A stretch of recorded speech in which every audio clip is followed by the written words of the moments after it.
And meeting two, and I was like, oh, pause a week. Okay, we are recording.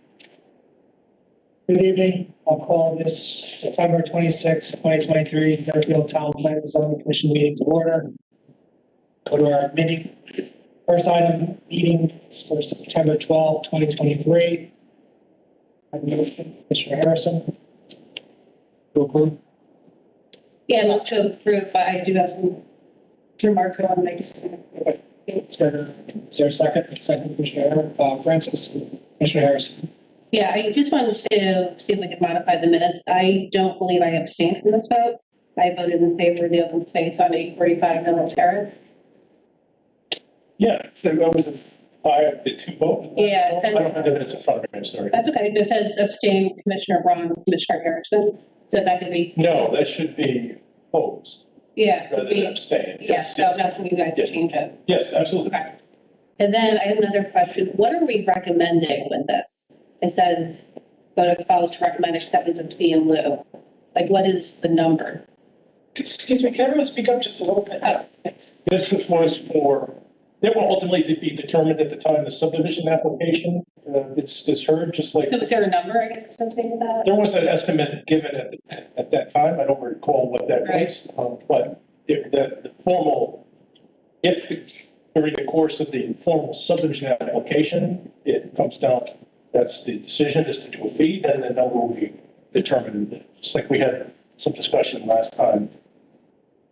Little Plain Road subdivision, what the amount should. So I guess, I thought our regulations said that we had to get appraiser. So. You'll have. So, okay.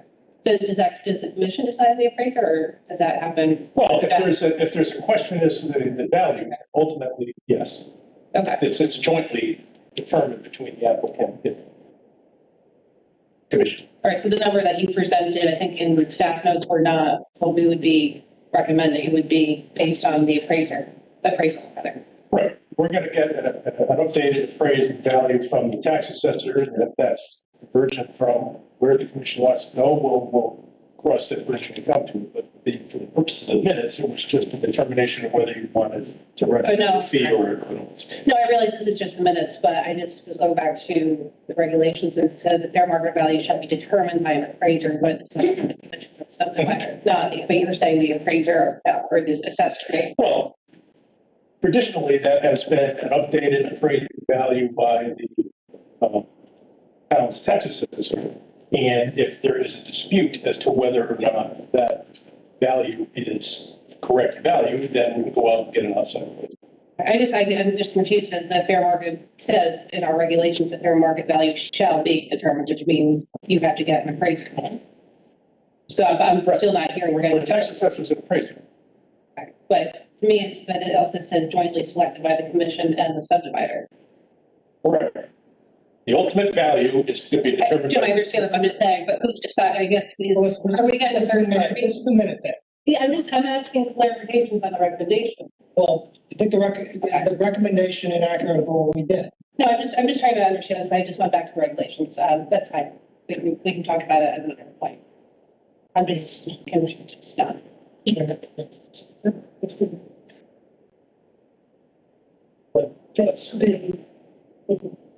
Right, post under that, we can ask that first.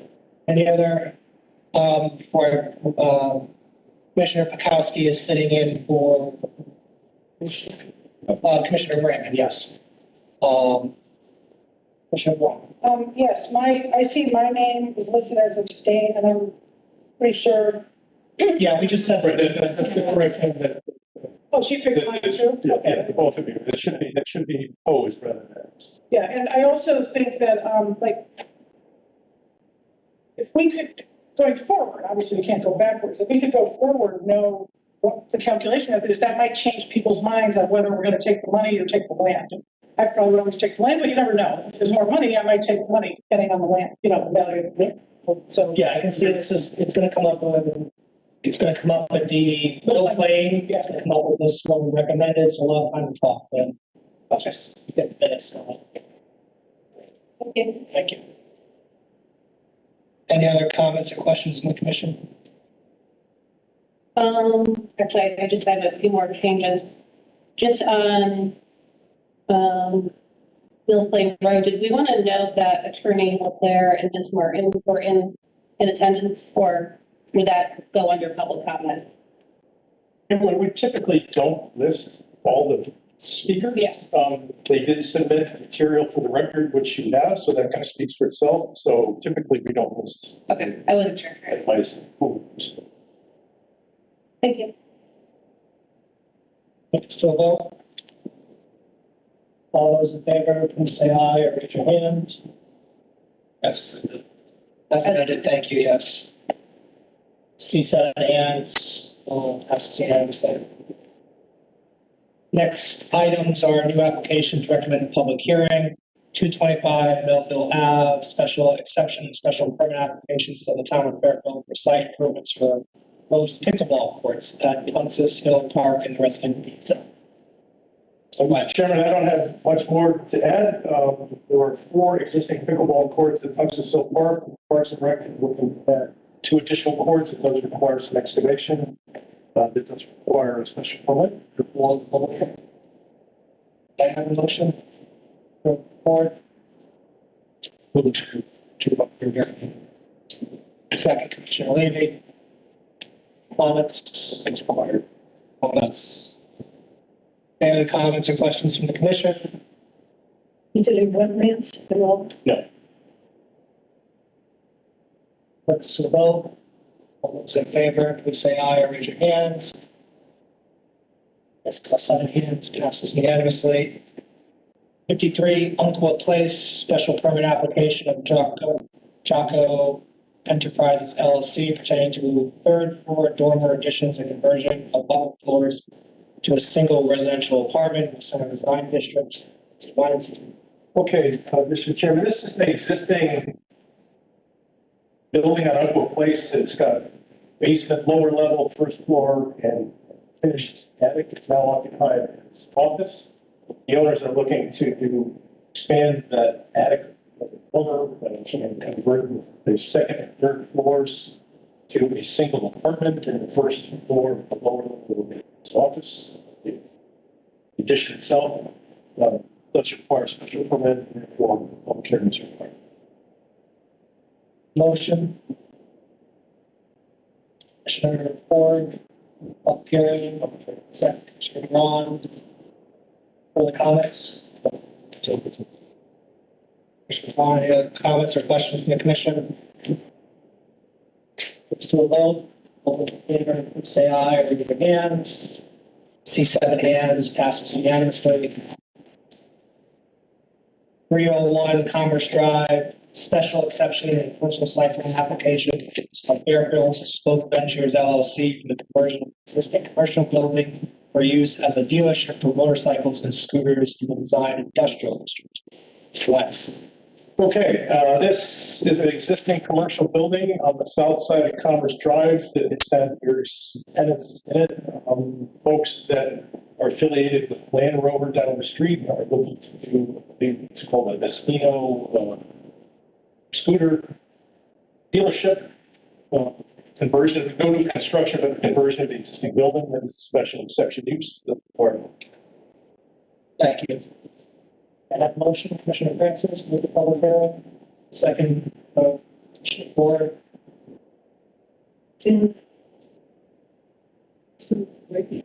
It's, I think there's a company there called Dimensions and Glass, there was a sailways business, there was construction, partly a contractor storage yard in the rear of the property, has some equipment stored there. It's owned, the property is owned by the same folks that own Wegan Valley Concrete on the other side of the tracks. So it's mixed, it makes sense. This proposal is converting the entirety of the building to this solution.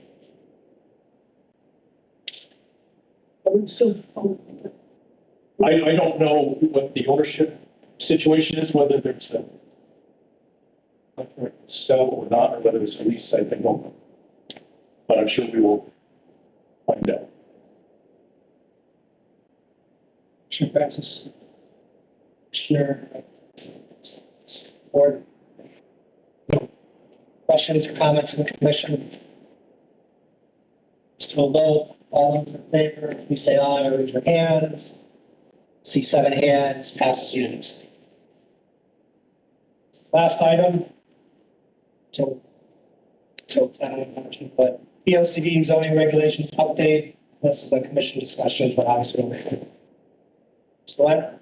All right, Mr. Chairman, I just have, I'm pleased to be joined tonight with Adam Texa, who both is familiar to you from our previous work together. I just have some brief remarks, and then I'll turn it over to Adam.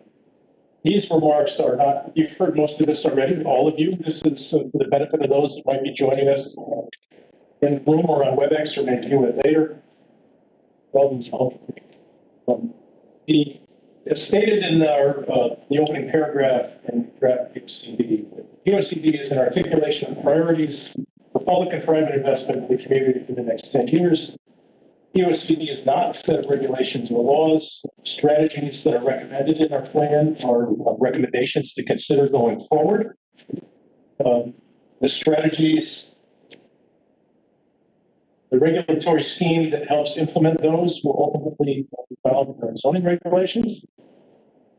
Our POCD was last adopted on November the 15th, 2016. The 2016 update maintained the valid POCD foundational plan and updated the introductory chapter in conjunction with the new regional plan that had been adopted on the same time. This update process was initiated by the Commission back in 2018. This plan builds not only on previous planning work by this commission, but includes recommendations and supports previous work of other agencies within the town. Plan presents targeted strategies to increase housing opportunities, including further advancing the recommendations of the affordable housing plan, as well as targeted economic development opportunities in the transit town. Plan does not propose wholesale change throughout the town, specifically recognizing and acknowledging that fact. For example, on page 41, in the introduction to the Sustainably Prosperous Communities section, the plan indicates that many Fairfielders strongly connect with the quality of the town with the quality of its residential communities. As such, there's little opportunity or appetite to grow its economy through expansion of commercial and industrial areas. Thus, economic growth will be driven by adaptive use and development. Strategies in the plan were discussed at various stages of our work together and introduced to the public at our house event in April, where attendees largely voted to support those proposals. Your initial feedback has been very helpful to us. We've got some work to do to incorporate some of those comments. I'll turn it over to Adam to discuss the overall structure of the plan. And after that, we've got some topics we've coalesced of your comments into, I think, best use of Adam's time with us. We can discuss some of the bigger picture issues that we just come with. So for now, I will start things over. And thank you for joining us this evening. Yeah, thank you for having me. First I want to just say thank you for your comments. I've got them, I've read them, I've looked at the plan in reference to your comments. It's very helpful to have them. And one of the things that sort of came across in some of the comments we see sort of questions about the structure of the plan. This is something that we had discussed previously. And one of the things that it sort of come up is sort of general organization of it. And so one thing I want to emphasize about how you're experiencing this plan versus sort of how this plan is going to be used in practicality is that you all get to sit down and read front to back, right? All of you sat down and you read this like it were a book or a novel. You're about the last people to probably do. Right. The way that this plan is going to be used is people are going to have specific interests, specific expertise. Maybe somebody from the GOT is going to be looking for your transportation recommendations. And is it going to be at all particularly concerned with your resiliency? Right. And so the document is organized in order to really help people find those things quickly, while still emphasizing some of the key things that we heard in part. And so the naming of the chapters was really intended to reinforce what people want Fairfield to sort of continue to be or to become. It's something that's actually increasingly becoming the norm in comprehensive planning across the country, because this sort of, we're going to talk about transportation, and then we're going to talk about mobility, and then we're going to talk about resiliency and sustainability. Those can kind of fall on deaf ears to the public. So when they open up this document, it sort of helps them understand a little bit more what the goals are. And then one of the big things that we did in this document is to put all the recommendations at the end of chapter. That is again becoming really the norm in a lot of comprehensive planning work, because it makes it a lot easier for you all to find the recommendations. Do I need to be? Yeah. Okay. Yeah. Already. Yeah.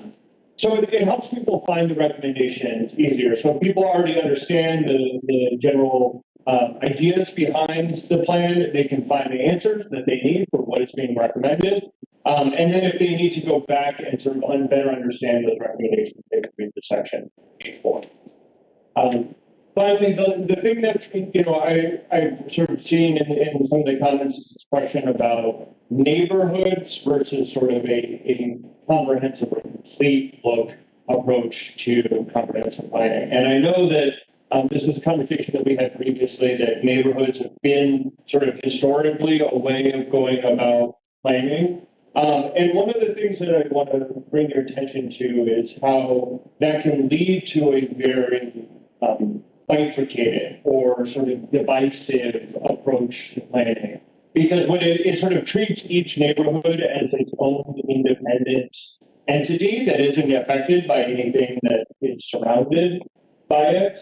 And so when you start looking at, for example, MetroCogs, POCD, right? So the MPO's big POCD. They're not going community by community, but they're planning for the entire region, because that's with the recognition that each community will take on the responsibility of doing their own POC. There is a tradition within comprehensive planning to go into neighborhood plans where appropriate. So if there are areas, you've actually got something like that right now. That's the TOD plan. It's essentially a neighborhood or a district plan issue approach. It takes a specialized approach and sort of focuses on a particular area and says, this needs more study or more focus. The advantage of taking the comprehensive approach here is that it allows you to look at the systems holistically, and it allows you to recognize that there are some things that are going to overlap neighborhoods, they're going to address different neighborhoods, and that some issues may be very particular to a part of town or an area, but not relevant necessarily to the other area, but may have an impact on another part. So open space tends to be one of those things. People tend to think about parks and open space as the town. They can think about it a little bit more neighborhood, but we can get in our cars and go and access those areas. Resiliency is another big issue that cuts across. Rain doesn't care how we draw lines on a map around neighborhoods, right? It's something that affects the environment. So that's the sort of justification of the reset. So I hope that's a sufficient enough explanation for the direction we went there. I do want to make sure that we have time to get into some of the substantive topic issues here, but I do want to see if anybody has any questions about that before we jump into it. Mr. Harrison. Yeah, I had a good question about the neighborhoods, because that was actually one of the comments I made, and thank you again for being here. It took me back to see that we're canceling our neighborhoods in the DOCD, because I feel like our neighborhoods are very unique to our community with Greenfield Hill. If you've spent any time in Fairfield, they're very distinct neighborhoods. We're in the beach area, and they have unique needs and development. So I guess what I've also read in the POCD, we are creating bifurcation with the east versus west. So I think in any development or planning document, you're going to have some kind of division. That's the nature of zoning. Yeah. I disagree with I get what you're saying about that, but I disagree with you. I think Fairfield values its neighborhood. Yeah, and I think it's really important to acknowledge here, and maybe something that we want to talk about a little bit. This plan doesn't negate the value of neighborhoods. It doesn't take away the value of neighborhoods. It just doesn't use them as the fundamental unit of analysis. And it looks at more of the physical conditions as a driver for understanding change and understanding long-term impact, rather than for essentially what are political boundaries, right? Or administrative boundaries. Commissioner Pearl, Well, the last plan, the current plan, I should say, the 2016 plan, it has a lot of broad-based categories, such as the ones you're mentioning. It probably doesn't have resiliency or sustainability, but that goes from the end. But it does have geographic areas, 11 of them identified, and then it incorporates within that area things that relate to it. Okay, so I think that could be still done and still have your holistic view with these other topics that are important, but then have the neighborhoods, because honestly, the beach is totally different than Greenfield Hill, which is totally different, perspective, totally different than Metro Center area. I think they are different, and geography is what land use development is all about, where the land is, and how's it different, and what's appropriate for the area. So can you help me understand a little bit here? Yeah. So is the issue that, is you have your zoning ordinance, right, that controls and has standards in order to control development. And then you've got your investment, your various investment, whether it's a capital plan, whether it's grants going out there. How a neighborhood, like those neighborhood divisions,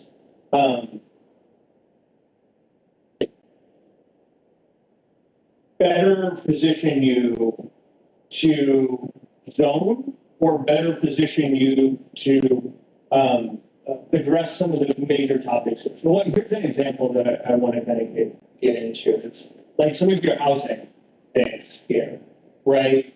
Like, how does tackling housing on a neighborhood by neighborhood issue rather than seeing it as a holistic issue that the entire town has to grapple with, make it easier for you to handle? Well, actually, this new draft POCD does divide the town in half by Mill River. So it actually is dividing up things into two pieces. Yeah, so it's a little bit more. Well, I mean, instead of having 11 neighborhoods, you're having east and west. That's what it seems like. You got Mill River. We're not going to expand septic into sewer west of Mill River. That means from Mill River to Westport.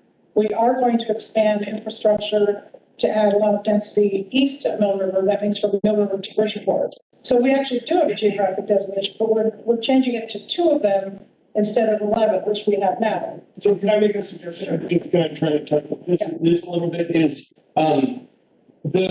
the plan takes a very fundamental approach, and maybe needs to be articulated here. And I think it's something that we've talked about here, which is your existing conditions, your existing infrastructure, the history of development in your community is something that we need to recognize and respond to. And one of the things that you've got right now is an existing sewer network, right? And you've got an existing system on top of it. We're not proposing that split. We're not going out and saying, oh, you need to develop your sewer over here and not over here.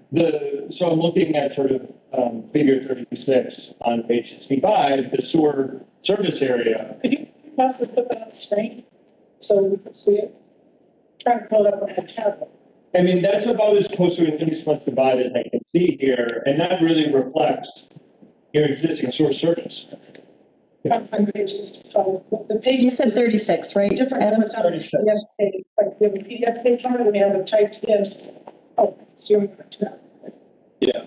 So is it possible to put it on the screen? Yeah, sure. I think we can. Yeah, in 1 second. Plus 5 minutes on that here too, because it's this. Yeah. I guess what I'm just saying is the presentation of issues here, and housing is a big one here, I think, is something that I would just also enforce that if you try to solve your housing issues on a neighborhood by neighborhood basis, you are going to set yourself up in a position where you're going to have neighborhoods fighting one another about who has to carry the brunt. And the point of the POCD and the way that this has been presented is this is a town-wide issue. And that we've tried to identify some locations and zoning changes where things have gone in. But one of the big things that we've also put in here is to look for opportunities for like missing mental health, right? And to take a bigger look at that. If you start going to neighborhood by neighborhood, which you will get in here, because I've seen this happen all over again, you need your really strong neighborhood groups who are going to come in and they're going to push really hard for you to say, we don't want any more housing in our neighborhood. And you guys are going to be in a position as part of this POCD to try to figure out how to divide up the town on these issues. And I think that's something not appropriate for abuse. It's something for you to start to deal with as you go through your implementation, as you start to get into your more detailed studies around some of this. So, so Yeah, Commissioner Braun and then Mr. Long. Yes. the POCD drives both our regulations, so I would expect text amendments to support the POCD's goals as it's adopted. And also it drives individual applications. We pretty much often, maybe always, often we get an application and the applicant's attorney will point out all the consistencies with the POCD. Right. So to me, there are differences in different regions of the town. And I'm a little bit hesitant to say, I think the way this is divided up by Mill River, you're going to end up with a Stanford situation where you have North Stanford and then you have New Rochelle, I think south of somewhere in our park. And I think maybe that's what we want. So we've never really had that conversation. Do we want to have two towns? Do we want to have urban Fairfield and suburban Fairfield? And that's a decision we need to make. And we need that discussion and to understand what our town's going to look like. Well, why don't we, Because because this is not my issue. So when I was reading this east versus west, I only saw once where I saw east versus west reference. Nor did I see any of the policy recommendations that really said policy recommendation for east only and policy recommendation for west only. So I had some confusion on that. I know Mr. White had something. Yeah, I just sort of tried to put a little historic because I don't, it's not the intention, and that's the takeaway that we need to modify the narrative. But in the intro to the community is home for all, I think that's probably where that statement is made, but that's not, it wasn't intended to be a goal or a strategy. That's really a reflection of the existing geographic reality. And I don't know, Ron, if you could put up those 1960, I've got a few pages that I want to share with you from the 1960 plan that talk about highlighted. I know it's hard to read. I'll read the highlighted passages. Yeah, going back to 1960, this says what's highlighted in yellow there is most of the usable land east of the Mill River has either been built upon or subdivided. Some of the older neighborhoods in this area, such as South Pine Creek, Town Hall, Grassmere, South Texas Hill, have been nearly completely built with that. This residential buildup has occurred chiefly in the residential zones requiring half-acre or less lots. It is only the portion of town line west of the Mill River that any appreciable rural condition, this area is chiefly zoned 1 or 2 acre residential lots. And the next page is another graphic. You can see it. It is. That's fine. Keep going. We can kind of, that's. So basically, there's a map, and I can kind of this out. It's a map of growth. It's called the Century of Growth, 1860 to 1960. And all the roads that have been constructed, and I know it's hard to see, so maybe that's how I apologize. You know, are any of our old plans on the website? I was trying to find the 2001 and master plan. It's possible. I don't know the answer to that question, but we could certainly look in. But the point I'm trying to make here is that that's not, that whole Mill River east-west thing is not a new phenomenon. That's just the reality of how the town historically developed. With early development coming in a spillover residential development from post-World War I booming Bridgeport industrial economy that created all those roads in the road pattern we have, zoning is reflective of that east-west division. I don't think it was purposeful that the east side of town is this and the west side of the town is that. But that's just the reality of how the town developed. So the sewer use map that's in the plan, yes, it looks stark as a division, you know. Generally, the east side of the Mill River has sewer service, the west doesn't, and you have higher levels. So that wasn't, so the statement in that introduction is not meant to be gold, but we can certainly. But I think it's fair to say, though, that here we have currently the 11 neighborhoods. There are actual specific plans and objectives for each of those neighborhoods. Yeah. This draft is not meant to have an east versus west separation. It's to acknowledge potentially the current conditions, sewer versus non-sewer. Yeah. More streets on one side, Yeah. less, what's the word, more dense on the east side, to acknowledge the existing conditions. But I mean, my direct question, I think I already know the answer, is there's no policy that's directed towards one half versus the other. It's, as you said, comprehensive. It's Getting away, going away from, the idea is in the draft at least, to go away from neighborhoods and specific areas. That's That is. Commissioner Levy. I'd like to address it. I personally like the issue oriented approach, basically recognizing that these are issues that impact each other. Geographically, statistically, North Benson Road, east of it is dense, west of it is zoning. But I think there is one provision which in a sense maintains that east-west division, which we may want to address on page 37, where you say maintain the current zoning standards for residents AAA, AA, A, R3, and R2. I mean, personally, I'd like to see this middle housing throughout the town, regardless of zoning, that we need sort of courtyard housing for the elderly or some sort of, less dense than 40 unit apartment buildings, but whether it's funded by government or whatever, but that needs to be throughout the town. But unless we have some sort of provision that addresses that, and those three areas that are basically, I think, west of North Benson, we're still maintaining that. And so that might be something to look at, because it is implicit in that basically establishes still the east-west dichotomy. Yeah, it's what we see often, I think, to be clear, when we address the POCD, we invoke the POCD, is regulation amendments more than anything else. Really not for special exceptions, not for special permits. It's really the regulation amendments where we look to, I think, Ms. Harrigan? You finished your thought, if I could just add something after. So I think this goes to a larger issue that I had, but I agree because that caught my attention as well, as I don't think language should be in the POCD. That's strong language to say we have to do something as opposed to consider, maybe prioritize, but things like, so maintain was too strong a language for me. And I think we should consider looking at that elsewhere. But anything that I think that would do with something like that, where it says maintain what we currently have or to seek certain regulation amendments, I thought was too far for the POCD. But Mr. Commissioner Levy was there.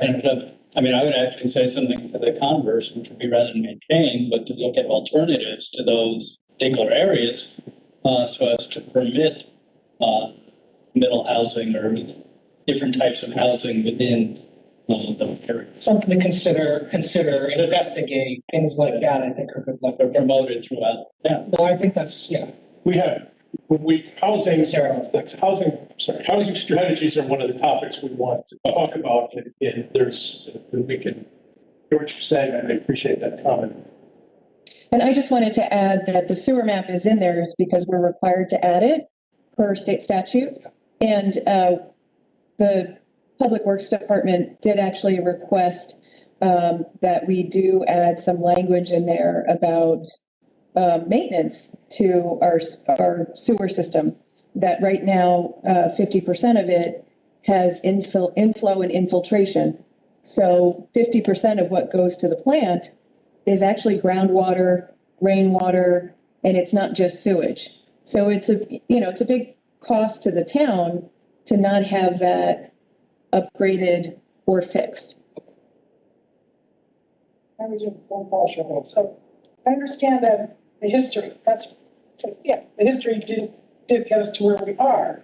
But what we're putting in here now is putting that on steroids to expand that division even further and adding more density to the eastern side of town. Because sewer capacity drives development, right? You can't do it without it. I've been talking to people up in Easton. They can't do much up there. They don't have any sewer at all. They can't do much of anything. So I'm looking at DPW. They're not just saying maintain it. They're saying to do this, they need to increase the capacity of the outlet pipes in the storm drainage system as well to alleviate downtown flooding, which is a $20 million project. And I do think we need to put some price tag on some of these improvements we need to make to do any of these things. You have sewer, storm sewer, and, sanitary sewer, and big price tags. But this will drive our regulations, and will also drive development. And when cases go up on appeal, the courts look at this too. It's always put into the public record. So if we're putting it in here, I'm not saying we're tying our hands, but I agree with Chairman Noonan that we should go less specific. I don't think anything should be in here about changing zoning regs, changing zones, converting Bs to Cs, making Cs be more dense. I think that's what we could take up later once we adopt a plan that has the geographic areas we want to be more dense or not. And then that's up in the air right now. Okay. So, I think that there is a little bit of, I think where we need to kind of parse this out. Because it's an issue that talks about all the topics that we're talking about, so I think we can kind of move between the topics and the sort of structural issues. So, for one thing, PLCs are and should be very flexible. You can use them to the extent that you want them to. There are ones that are very, very thin and are very high level, and there are ones that are 500 pages and go into minutia about change this line on a part of the condition. You have a lot of discretion around that. The questions about, and I think maybe something that needs to be maybe a little bit more explicit in this document is that this is taking a somewhat practical approach to addressing some of these issues. And one of the things that, Commissioner Bond, you really highlight here is that sewer capacity is going to impact the developmentalness of a property, as is transportation access, right? As is, flooding and all of these issues. And so when you start looking at some of these really difficult problems, right, around flooding and the impact on communities around your housing issues, the general approach is to recognize that you have limited resources and to invest those resources in areas where you have existing infrastructure. And for better or worse, you have more infrastructure on the east side of town than you do on the west to support development. I would also argue that there is a very big distinction here between the area basically that is going to be impacted by storms, right? That we have additional layer of information and recommendations there about growth or not growth in those areas. So it's not just sewers that are driving issues. So the map that I think is really helpful to look at is the MetroCog Future Land Use Framework. It's on page 3. In there, Text page 3 or page 3? Online it's both, but maybe it's typed page 3. So it's definitely typed page 3. It's definitely typed page 3. Yeah, but they did a very broad look here, but from their perspective, a regional perspective, they acknowledge that the areas around your major transportation corridors, right, are going to be your most intense land use areas, right? It's where you should be investing most of your infrastructure. And you're doing that with like the TOD plan and looking into downtown, you're focusing there. But it also sort of, I'm sure some people would be surprised to hear Fairfield multi-urban core, but it sort of recognizes that that area was sewer service is part of an urban core, and from a regional perspective, functions that way. It's going to continue. And I think this plan responds to it in this way. To the extent that what I'm hearing here is that the emphasis on maintaining the current zoning standards for residents, AAA, AA, and R3 and R2 is maybe too small. And then what we need to be looking at maybe with some of these housing options is how to, the sort of term du jour in the industry now is gentle density, right? So it's sort of this idea of recognizing that densification and housing options are going to come slowly. In a lot of places, it's going to come through infill, it's going to come through rezoning, and maybe we need to look at that at top. You know, my guess is that you don't have the capacity on the septic and all that to do a lot. You're not going to get 5-unit buildings, nor residents that are particularly going to be open to that, but you may get some, you know, ADU plus type. That is another question. Do we have goal? In the draft POCD, it says that town of Fairfield has been growing along with the rest of Fairfield County at a rate of 4% a year. The state of Connecticut is growing at 1% a year. Is our goal, is this plan intended to continue with that rate or to increase that rate? It seems like it's going to increase the rate. I think it's trying to recognize that at a very fundamental level, you're not going to be able to control demand. There are bigger forces driving your growth than what Fairfield's a great community. That's part of it, right? You've done a great job, you've got great schools, great parks, that's part of it. But New York City is booming, it is driving a lot of interest into the region. This area is growing faster than the rest of it. And that 4% growth is there to acknowledge that you're going to sort of be in a situation where either you try to work with that 4% growth, you try to shape that to the extent that you try to act that, put pressure downwards on that growth, you're going to have externalities as a result of that. Higher, you know, less affordability, you're going to have a lot more sort of like trying to force developers into doing exactly what you need them to do. It's going to be a much more difficult process. You're going to be spending a lot more time on that issue if you're really trying to push down that growth. Is this kind of like if they build it, they will come? So if we build enough to allow 10% growth, No. we might get 10% growth? No, it's more like dance with the partner who brought you. Yeah, exactly. It's to recognize that you're getting demand here. People are coming. There's interest here, and to the degree that you can sort of direct them into the right places, encourage the type of development you want. I'm not saying, you know, we're not talking about here. I think Jim has really emphasized this here. This is a very limited growth plan in a lot of ways. It's targeted to some very specific areas. It's not talking about wholesale changes to residential communities. This is really about focusing that growth into particular areas, particularly the areas which makes a lot of sense for your traffic reasons, for your environmental reasons, for your affordable housing reasons, and then to look at those areas where you maybe can support a little bit more density and go there. And then, you know, and we can get into those recommendations there. It's basically, this POCD has identified a few places for that to happen. And then one of the recommendations is to use sort of like a hybrid form-based code or start to look at opportunities where you might be able to do a little bit more gentle density. But that's beyond the scope of identifying all those things. So this plan will achieve 4% growth according to your expertise, or? We've sort of gone past that as an industry. Sort of like the 1960s, there were all these guys who wore white shirts and used calculators to try to like exactly project how you were going to grow. And we learned that that's not a very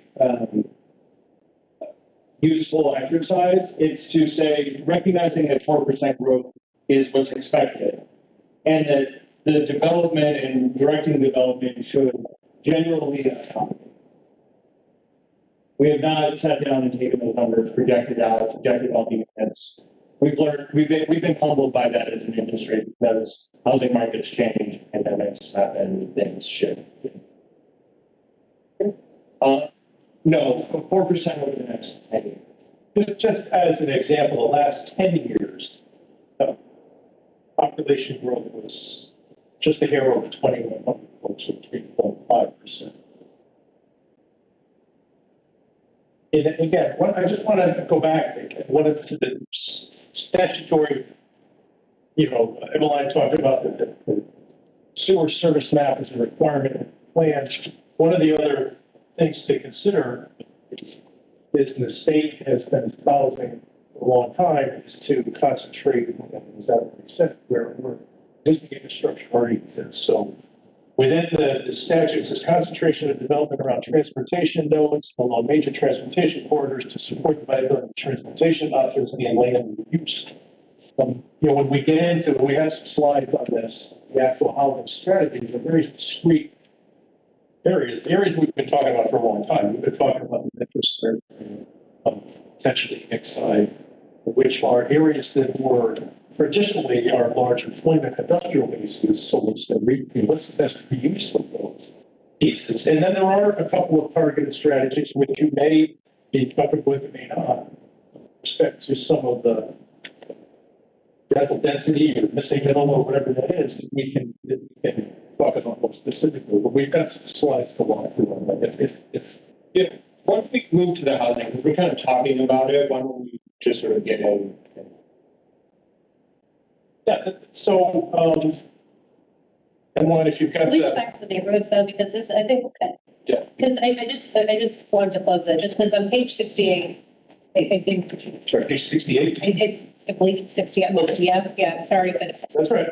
Look at the PDF. It talks about protecting and preserving local senses of place in its member communities. Now, if we're eliminating neighborhood descriptors in our POCD, I guess how can we properly assess proposed development in certain areas? No. What's the heading of the? Sorry, maybe. Yes, page 68 or page 68? There are like 4 pages. Sorry, no, I lost it. I'm sorry, I went down to where that map was. Must be, yeah, page 68. 68 pages in the appendix, village, still in the appendix. Are we talking about the TOD study? No. One second, sorry. Where this map is, Alexis? Or? No, all right. So I'm looking at page 29. The overall goal is preserve existing single family residential neighborhoods and focus more. It looks like this. Yes. Okay. Yes. Yeah. What plans? 68. 68. What's on the, Oh, so I'm sorry, 64, plan 64. All right, page 64.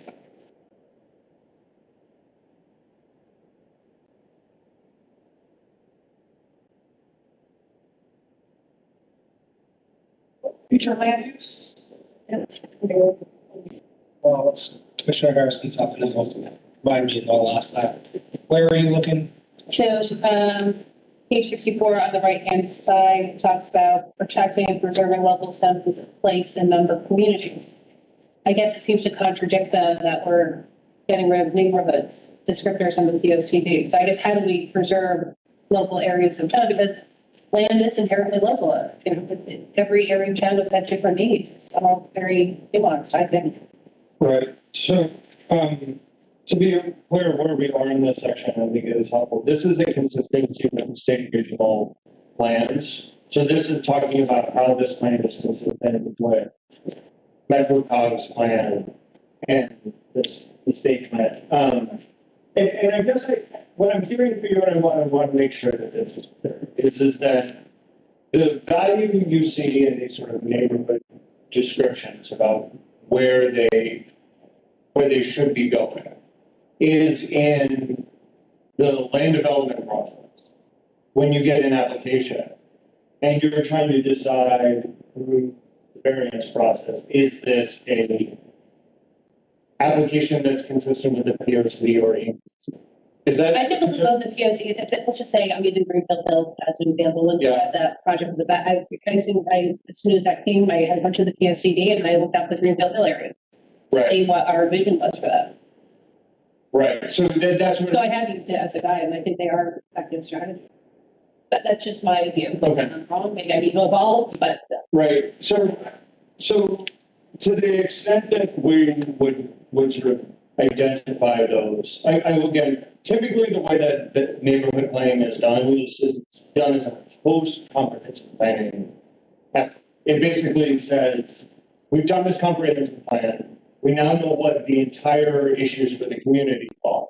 Now we're gonna go to neighborhoods and figure out, some places do it by districts, because it's a little bit easier to group things in districts, so you're not doing 12 or 13 individualized plans. And figuring out essentially, how do you solve those big issues locally in that neighborhood, or in that district, recognizing that, again, you have to tie back up to those global issues. And, my critique of this sort of existing POC that you have right now is it's very heavy on the neighborhood side and maybe a little too light on the comprehensive. So what would that entail though? Let's just say we adopted this. Yeah. And then felt the need to do neighborhood district. What sub-document? Yeah. What is it? Yeah, I mean, so I apologize, I don't think Fairfield and Hartford are, No, that's fine. but they're going through a neighborhood planning process now where they've, allocated some funds and they do something similar to a comprehensive planning process at a neighborhood level. It's less into the nitty-gritty sometimes of it, and it's more about establishing goals and direction at the neighborhood level. And then it's also can be an opportunity to start looking at specific rezoning in those districts or those neighborhoods that might be appropriate to advance the comprehensive plan in those areas. So that's like all separate documents? Yeah, they're neighborhood plans, but you can adopt them as an appendice to this. You could just have them stand alone as neighborhood plans, but they can be referenced in your POC to give them the weight. Well, sorry. Well, I just had, just maybe a way to bridge that, to pay homage, if you will, to those traditional neighborhoods that we're not abandoning, but to make mention of them. I think we can repackage the narrative a bit. And one of the things we've also talked about, we didn't talk about the whole restructuring discussion, is that it's come through from several of you and from other input that we've got, that it made this plan may benefit from an executive summary up front and maybe reorganizing the initial introduction to the plan. And to help perhaps gauge that, to emphasize that we want to honor the, we've, I think, referred to it a couple times in this plan, the legacy neighborhoods. And if we are only talking about a fairly discrete amount of change, then there's perhaps an opportunity to update those. There were probably a handful of outdated issues in those policy goals, but maybe refer to that as an appendix in the plan to say that we're doing this as a holistic, comprehensive plan, but from a neighborhood basis, we're still, these are still things that are important to us that we want to make reference to as potentially an appendix. So it's still there without feeling that we're abandoning. We could also, Jim, we could also include it as sort of almost like an overlay to your future land use map, so that it talks about what does this zone look like within this context? What does this zone look like within this neighborhood? What is the sort of general direction? I appreciate that. And I guess it's a sticky point of the town, because I get we all have shared responsibility, and I do appreciate that. So. No, but to bridge that concern is because I think we want to articulate that we're not looking to end or devalue those legacy neighborhoods, so we can make reference to it, say, these are things we still hold to be valuable, and make reference to it as a pledge, so we're still maintaining. That's potentially a way to bridge it. Commissioner Levy and Kowski. Can I just add really quickly? I think that will also address this question that came up here too about character and where there's some good. We should generally be replaced with a more descriptive word, right? That may help solve that. Sorry. Commissioner Levy and Kowski. I think one way to approach it might be, I mean, if you look at the old POCDs, if you look at Greenfield Hill, it probably says we want to maintain the character of 2-acre zoning with a white picket fence in front, which may not go well with using gently easing greater density. Right. I mean, I think one solution would be to say, to increase middle housing, affordable housing throughout the town as a goal, and yet there will be due deference to the sort of legacy of the neighborhood. I mean, if they're referring to or acknowledging that the different parts of town are different, here's our overriding goal. We will defer to and take into account the neighborhood. Yep. But we're not necessarily committed to maintaining what we had 10 years. Yeah, and that's where sort of context-sensitive design standards come in, and context-sensitive zoning, where you start to come in and say, you have to respect what was there. You don't have to replicate it. And that can be a conversation that you can start to have in the community that sometimes we hold very tight to this idea that form equals character. If it's all single-family housing, then we're maintaining our character. And that's the only way to maintain the character of the community. And when you start to have conversations with people about, is it fences? Is it front yards? Is it the way and places that you interact with your neighborhoods? Is it how streets and buildings interact? Is that what we're talking about with character? Then we can start to talk about introducing other building typologies in there, slightly different densities, while still respecting that's the core. Commissioner Kowski. I do agree that. You're on mute still. I still can't hear you. Oh, no, I can hear. Oh, I can't hear. Yeah, we can hear you now. Okay, great. I can't hear. Hold on one second. Emmeline, can you hear me? Is that one? Yeah, I can hear her. I can hear you too. That's interesting. Is it because your headphones are in? No, it should be coming through the speaker. I wonder whether because the system's down. Here goes so she can help her. Okay, I'm gonna just. Can you hear me now?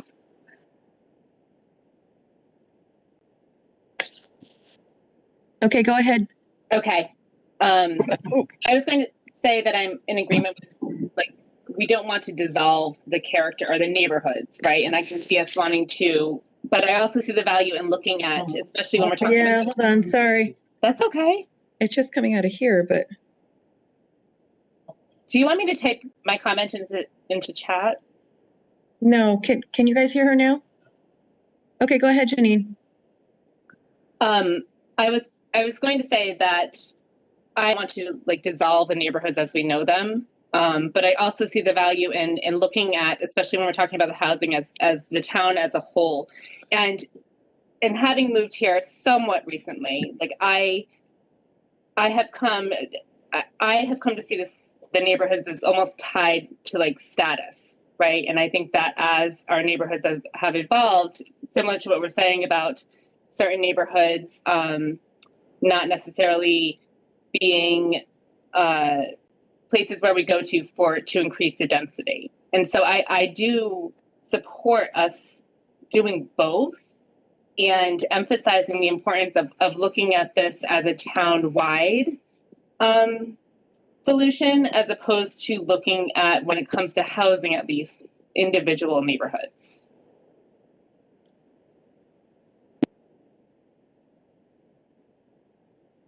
He said thank you. Okay, hold on. Wait 1 second.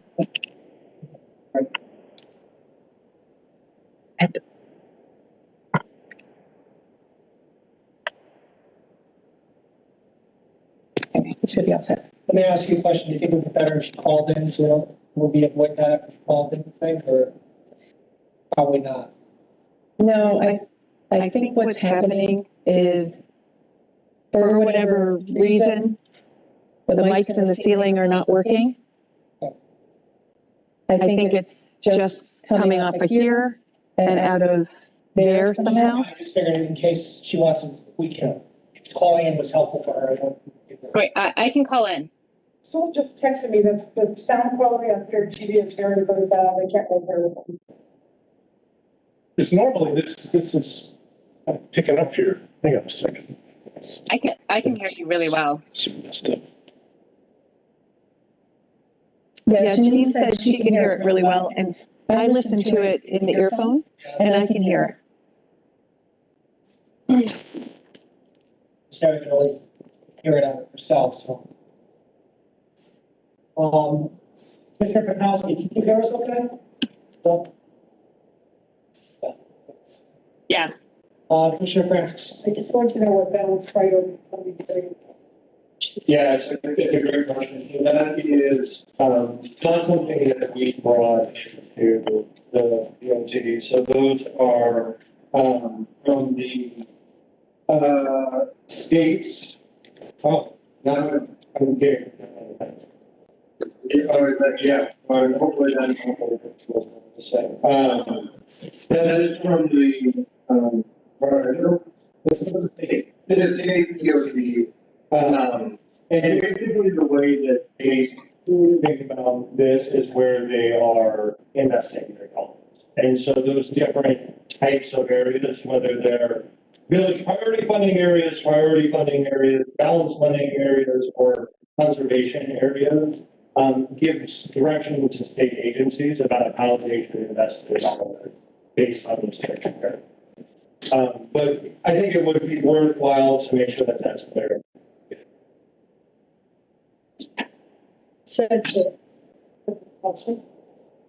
No, it's the legislature ultimately adopts the plan that's created by the planning department. There you go. That's very interesting. Yeah, I will make sure that that's made clear here a little bit more about what this is.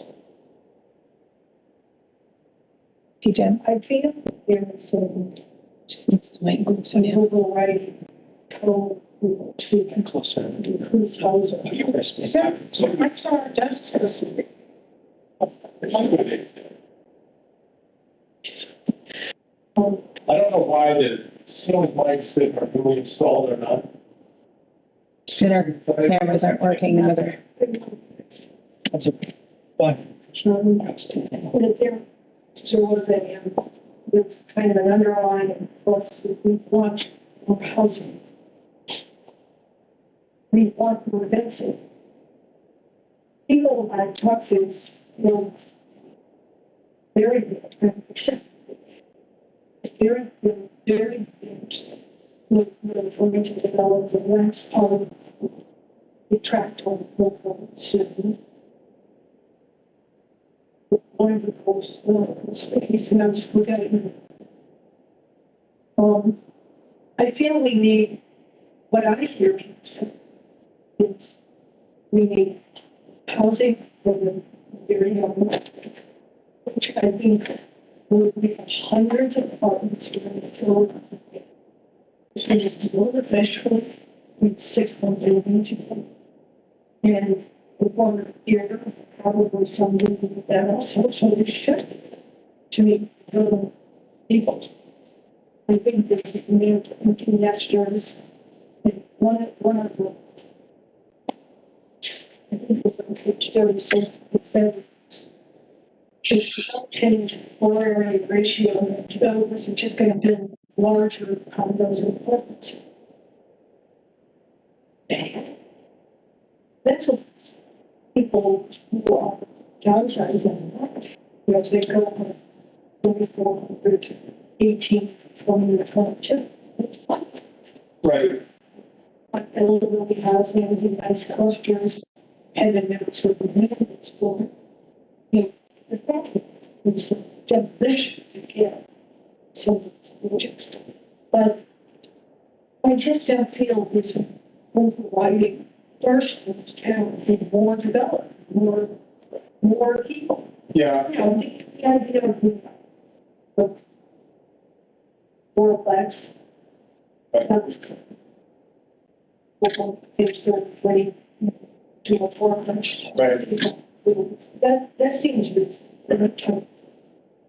But also, you don't want to lose like commercial thing. Right. We're never going to have a words out there. But it's medical development, medical device, bio research, Right. manufacturing clusters. They're not really huge. But we want to keep commercial space with those type of things. Commercial tax, not just be changing everything to residential, allow more residential. So I want to be clear, and maybe that is something to be a little bit more clear in the writing here, is to the extent that there's sort of a tone of more housing, is not being. I think, if you remember when we talked about the housing, we presented the community input on the workshop. We had this little, sort of circular diagram about sort of preservation and character preservation and affordability and diversity. And I think what the idea here in this plan is there may be a lot of discussion of new development in there with the sense that it is really driven at that diversity and affordability issue. And then again, going back to the kind of conversation we had previously, it's targeted, right? It's two specific areas, like you say, in sort of your metro or like, you know, areas where you're going to see the most amount of growth and where it's most appropriate. So I'm not going to say that it's not tricky, but I don't want to suggest that the idea here is just go gangbusters on it. That is not the idea. The idea here is to diversify your housing stock, build in to the extent that you can affordability through non-force through the sort of naturally occurring or required affordability, but through your zoning. Ron, maybe. Well, I just wanted to, I want to ensure that there's not a lot of discussion of it. But, the future land use map really does talk about preserving and maintaining some of those commercial areas. And to the extent that I think we had this conversation earlier, to the extent that your housing is occurring in mixed use buildings, I think that's going to actually help to drive and support your retail development because, for the most part now, residential is in such demand and is such a big driver of profit that the ground floor retail is a significantly less important factor in the pro forma of the developer. And you're much more likely to see retail accommodated in a mixed-use building than to get, for example, a single-story retail or a single-story office building. It's just the way that development. There's a lot to be had certain types of commercial folks. Coles, a couple of years ago, Steinbeck's 15 years before that. This is a big market. Yeah. The retail, the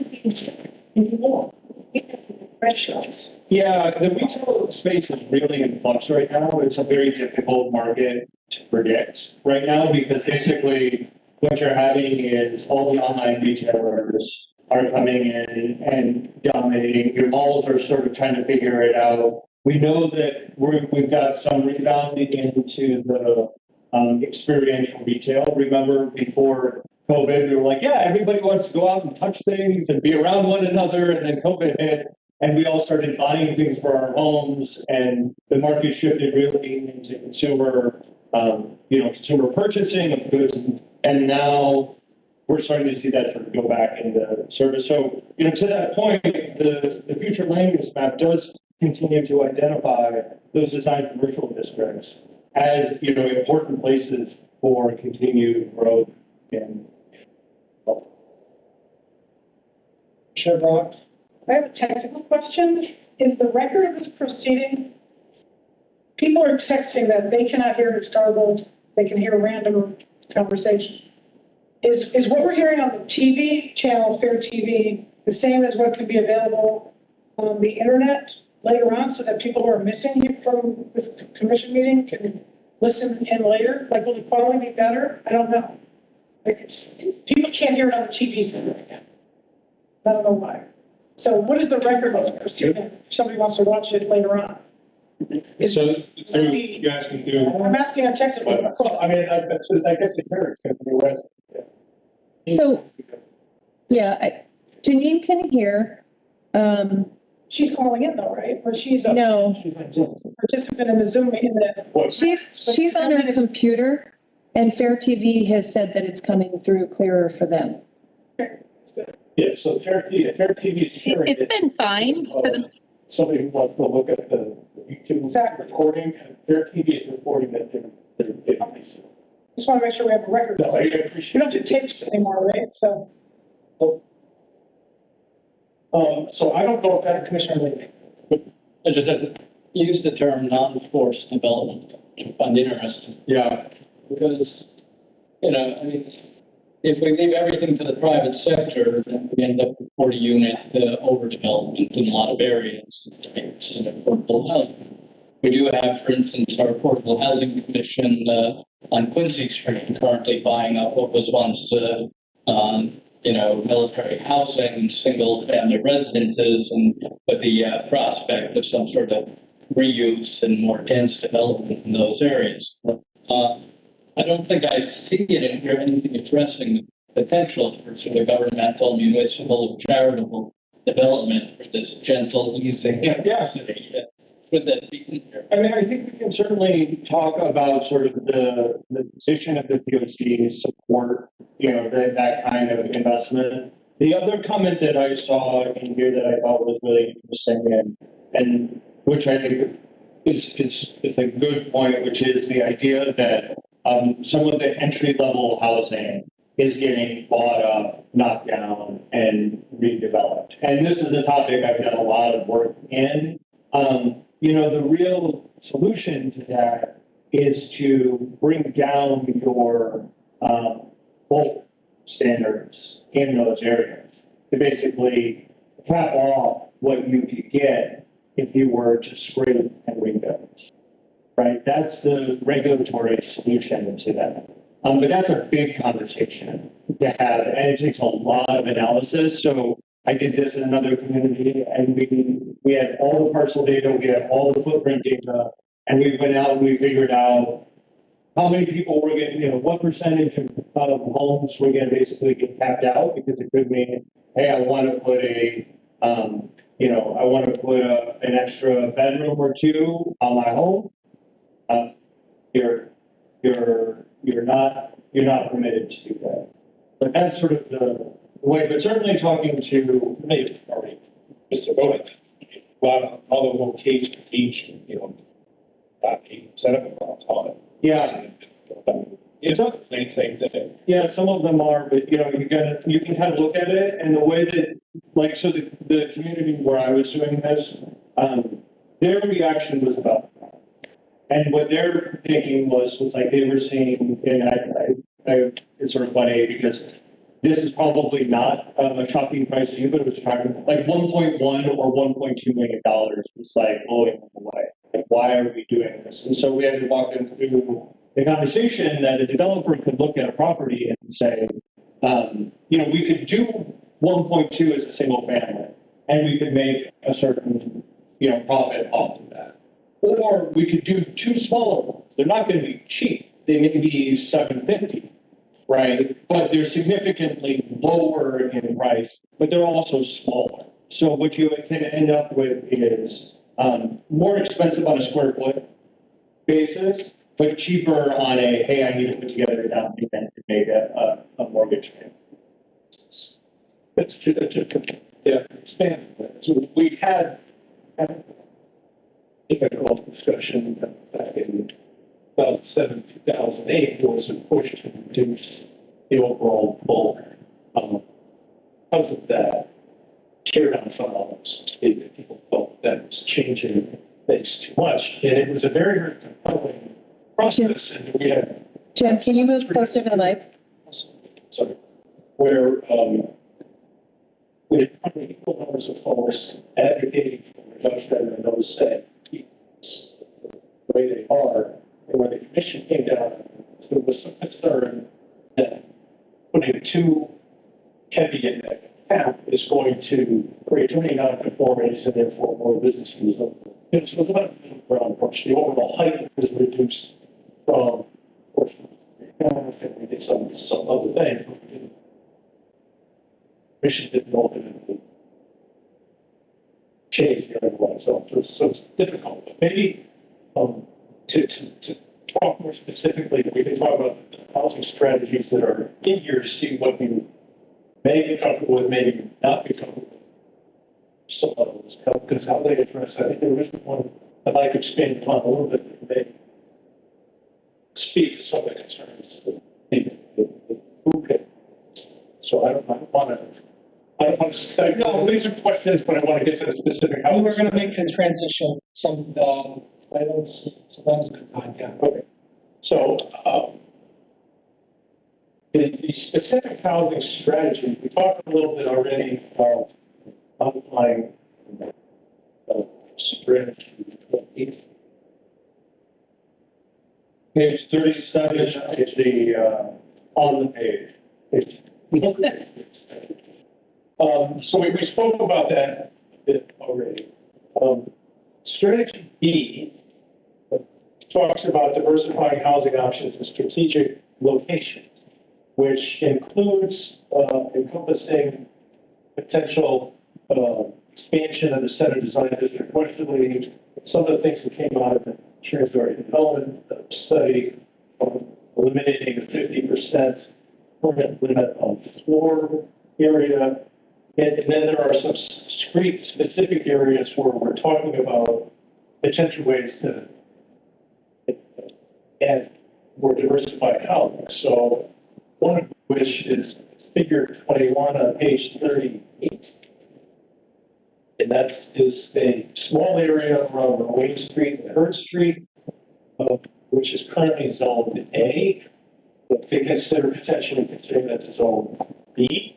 That's a pretty small area. Traditionally, when you have, what's zone B, there's zone B below that, south of First Street. Traditionally, when you've got a downtown or maybe commercial area, and then you transition, it usually goes to a higher density that drops down to lower density further away to the center. In this case, we've got a little pocket of A that's abutting B to the south. And the discussion here is to consider zoning that to B. So it's not the next is two areas that are on page 38. Figure 22, that's going to be up on the screen. That's already up on the screen. Are two areas that are kind of near, certainly walkable to the Metro Center. The New England Avenue area is the top, and then around the Kings Highway stretch where it's already zone B and considering zone C. So not a wholesale across the board change. And then I should note, there's a corresponding reduction of density proposed on page 40, figure 24, in the Rooster River floodway area. There's a policy to consider changing that area from what's zone B now to zone A to reduce this. So it's a mix of strategies. So the other thing I wanted to talk to, yes. Changing the zone, and right now those areas are still fairly well built up, single family. Decreasing lot size, we're only going to find an increase in the number of housing if, let's say, two contiguous lots. You knock down both houses, where you had two, you might now have three lots. Yeah, it's incremental. Is that how it would end? And there's somewhere in here that talks about, that's the question. It's a lot of some, get 20 units up from the existing lots. So it doesn't move the needle hugely. One of the things we talked about when we talked about with the affordable housing, it's a recommendation in the affordable housing plan, and it's something that we're considering here as a potential recommendation is revisiting what our current design residence district is. The design residence district is an overlay zone that is where essentially all the condominium state was sold. And prior to 1988, that overlay permitted a density of roughly 12 to 14 based on the lot size. So the calculus then was 1 unit for the first 9,375 square feet of land and 1,000 thereafter. So depending on your lot size, your density would go. Now, those developments were largely well received and continue to be very desirous locations as your village, your oaks, your salt meadows, various condominiums that we have around town. But in 1988, at that time, there was a feeling within town that there was too much of that type of housing being built. If you remember, in 1988, the heyday, well, the beginning of the end, actually, 85, 86, I bought a condo in October of 86, was the worst possible time to buy a condominium around here. It sold in 1990. We bought it at the peak of the market and sold it at the bottom of the market. But in 1988, the regulations were amended to severely truncate density that you could get under the design residence district. As a result, somewhat at the time, market pressure plus the change in the regulation, we really haven't had any type of that help. So the affordable, we were talking before housing commission, the thought was if we revisited the densities that regulation used to permit, it would create a density that's greater than what you could do today. Whether you consider the general density or not, but much lower than the typical density. So 12 to 14 units versus the average 8-30G, I think we're saying is 45 units. So that, wouldn't that kill our E30G ratio though? Well, again, the ratio, you need to keep in mind that the 10% number ratio gets reset based on the denominator total housing units every 10 years. So it doesn't change every time development is built. It's a 10-year reset. And I don't think, chasing, we're not, I don't think it's realistic to think that we're going to get to 10%, the sheer number of units that you have to produce. So while that is a measuring stick that the statute has behind it, I don't think that's a realistic goal, if you will, to say we're going to get to 10%. I think the idea is we need to push more in notorious things. But the idea behind this recommendation is perhaps middle density for folks, for a developer to aim at that's greater than they could do today, but less than what they could potentially do. But the issue is the ones that you cite, Whitfield Village, the Oaks, number, they're not really important. Whitfield Village, I saw something just went up on the market for over $500,000. If you're an empty nester, that's. You're right. The price points are, it's the, well, cheaper than single family dwelling, still not certainly affordable. But again, we didn't have inclusionary zoning to do. So any project that has 10 more units would have to have at least 10% below market rate unless that number is adjusted. What if they just do 9 is what we're seeing. Like, what if they just do 9? We were seeing that happen quite a bit. Well, They get the density, but they don't have to do the affordability. Well, I hear you. That's a different example. That's a rebuild working. The idea is whatever that percentage should be, there's now a requirement that we're going to look at 12, 14 years greater. There's going to be some level.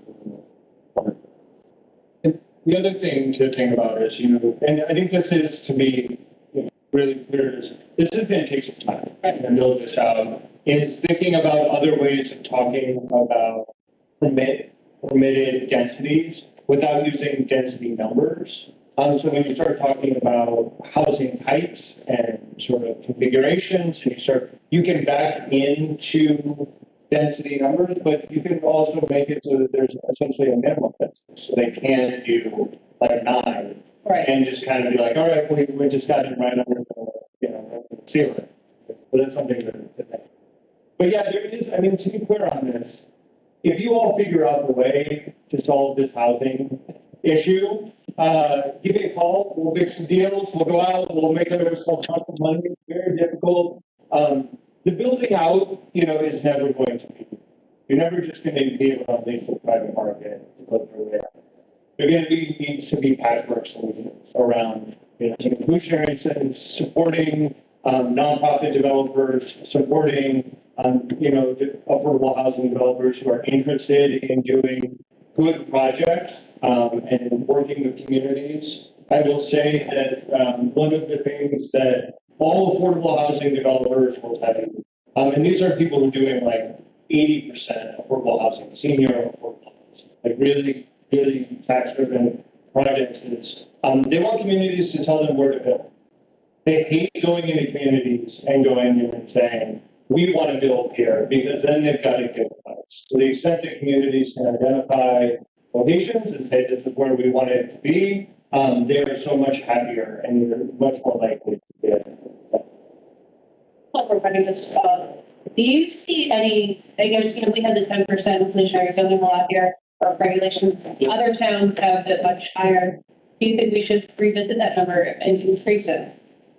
So I won't be able to speak to it. I think it's something that you can consider. I think to Jim's point, the likelihood that you're going to build your way out of it is going to be tough. I wouldn't want to make a recommendation about it going up or down without doing a fair amount more research into it to understand what the housing market is. And obviously, you sort of run into a place where you're almost doing 8-30G by zoning, right, at a certain point. So, but it's something to explore.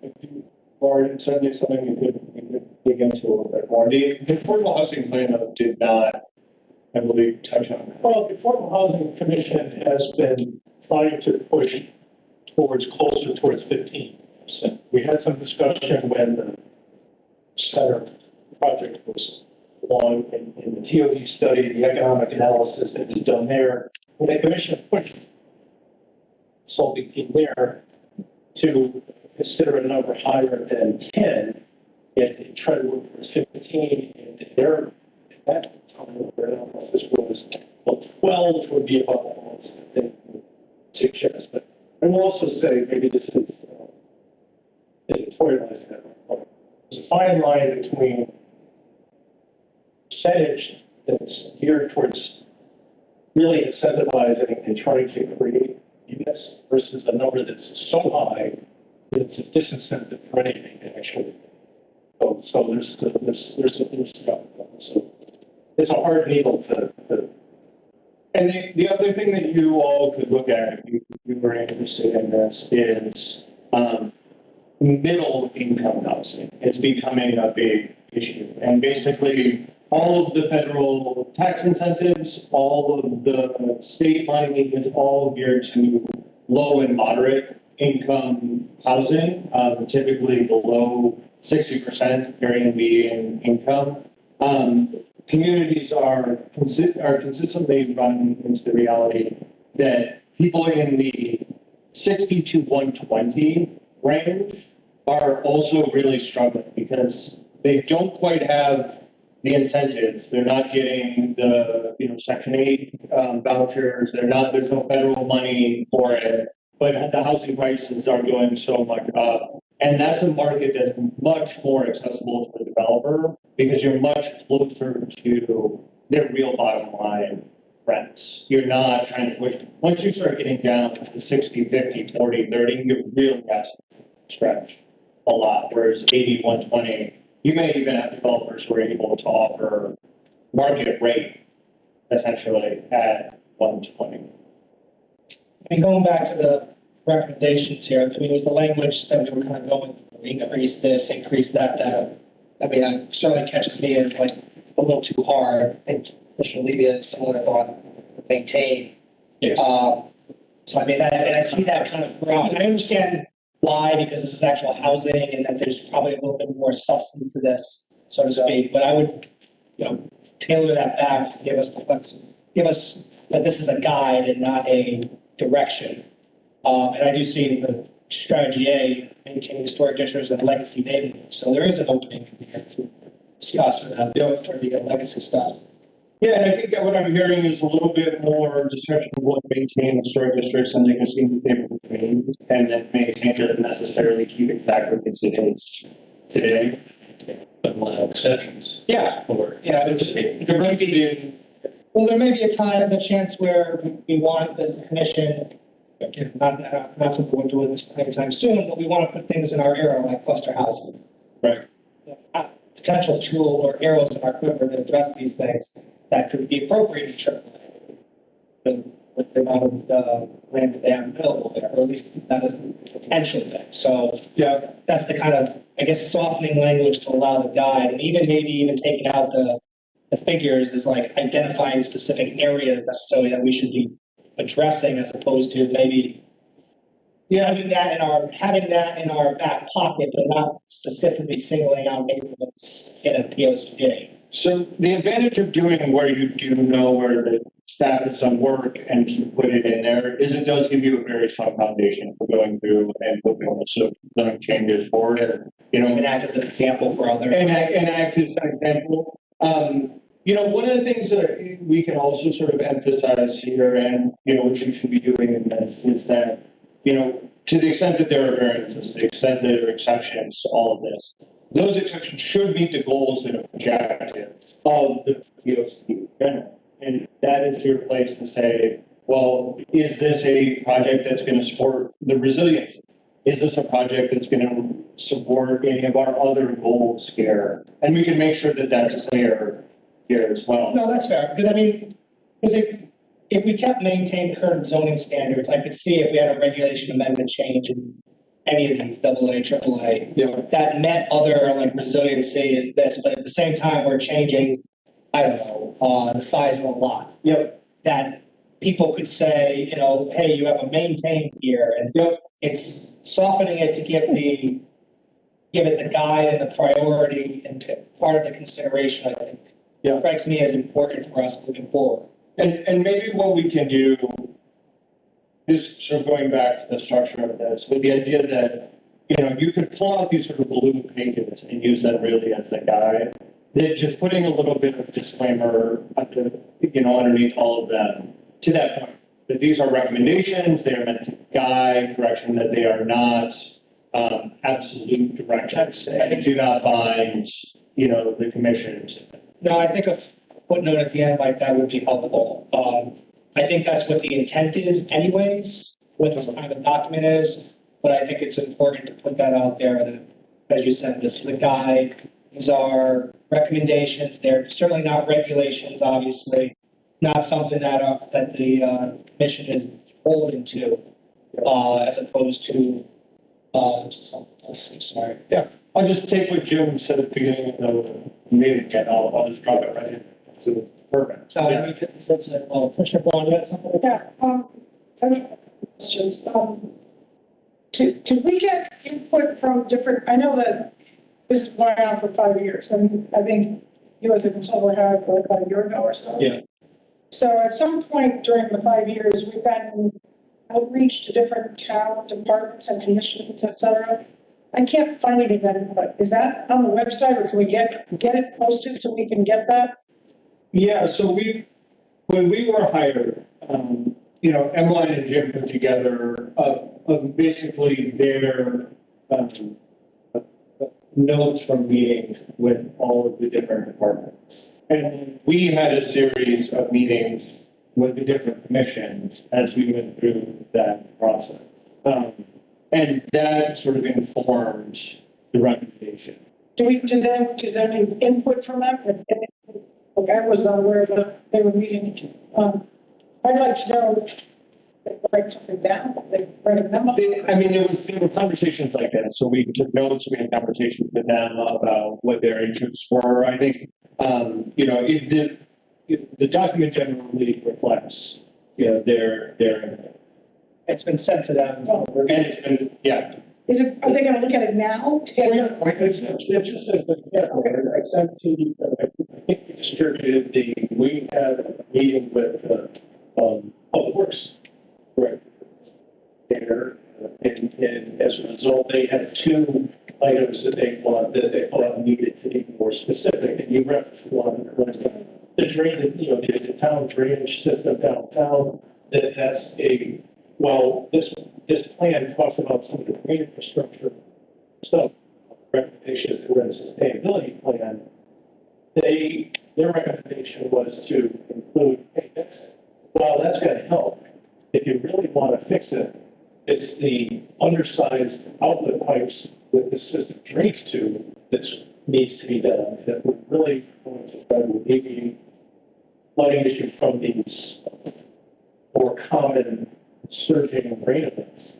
That there has to be infrastructure investment to fix those pipes. That the infrastructure alone, while lesser storms, isn't going to fix that. So that was the recommendation that we said, that's the $20 million potential project that we referenced. The second was the acknowledgement that and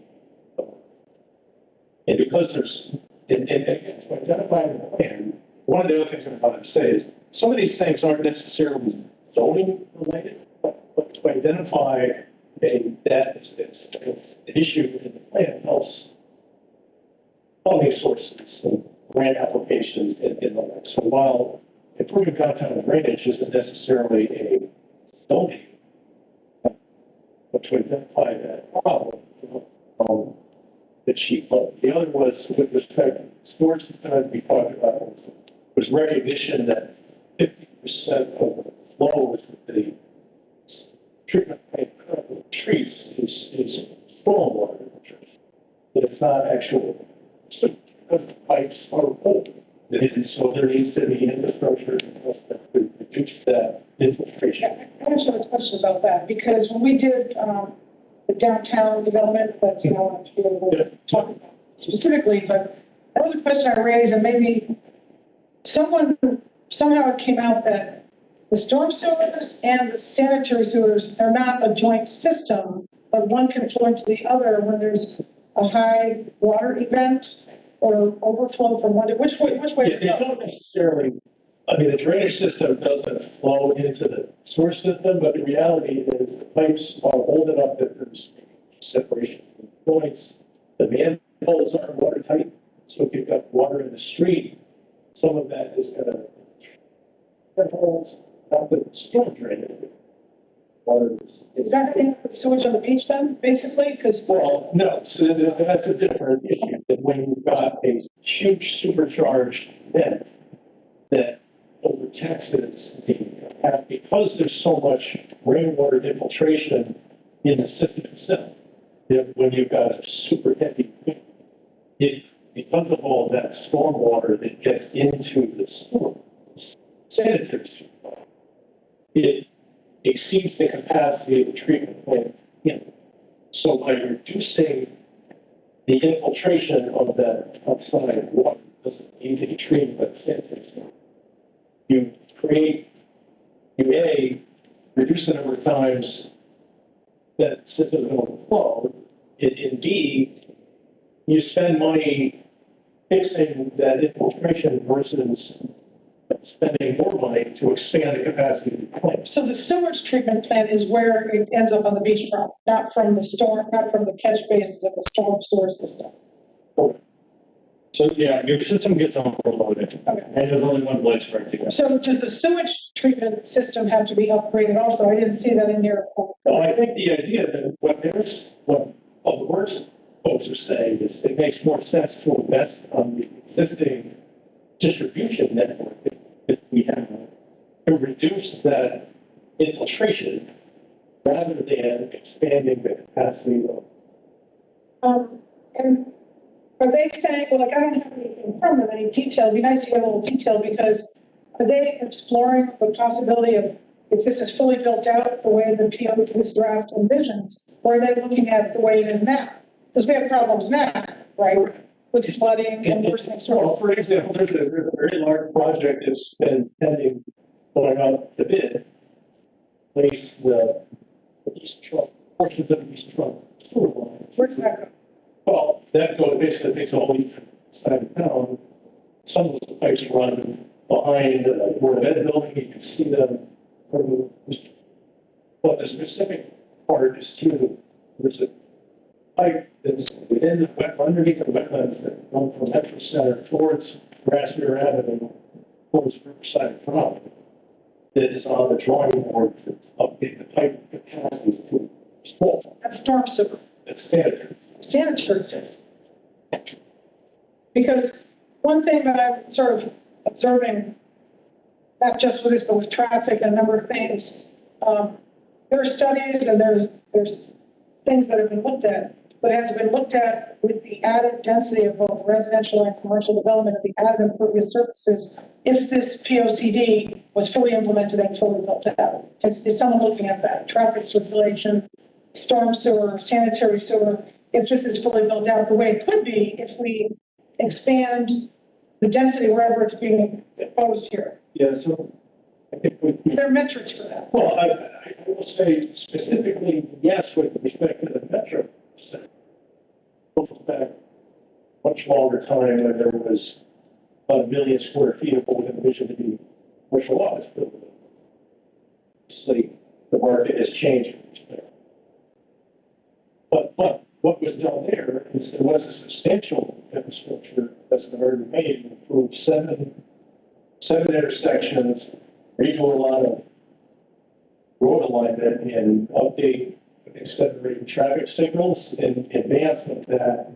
And so that piece has been baked in to the Metro Center. Not so much the others, but the Metro Center is quite far, the largest of potential development, of the areas that we're talking about. Yeah, and I think the other thing that, hopefully you've seen here, and I'm excited, a lot of the new development is targeting areas that are already redeveloped. So the impact on your impervious surface is significantly less, right? At greenfield development, we're taking a lot of pervious surface offline. The other thing that we're talking about here are this sort of resilient framework and talking about the importance of open space acquisition, which should help address some of the stormwater issues. When it comes to traffic, I think to Jim's point, the focusing around your transit is really important. But it's also going to be about continuing to implement your pedestrian and bicycle system and making sure that that's there. I mean, one of the things that, we've really learned as a country is that if you just build roads, people are just going. And that there is an induced demand there that says that if you don't have pedestrian infrastructure, if you don't have bicycle infrastructure, if you don't have a supporting transit network, then everybody's going to drive.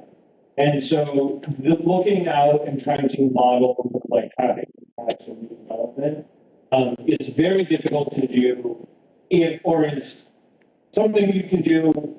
Gets a little sketchy at that scale for traffic, but it assumes that you're not building out the rest of that, not focusing on that street. You're not targeting your infrastructure in areas where, what we're talking about here are areas where people should be walking to access the lot. People should be taking transit to start. I have one more comment about closer. Right there. Ron, I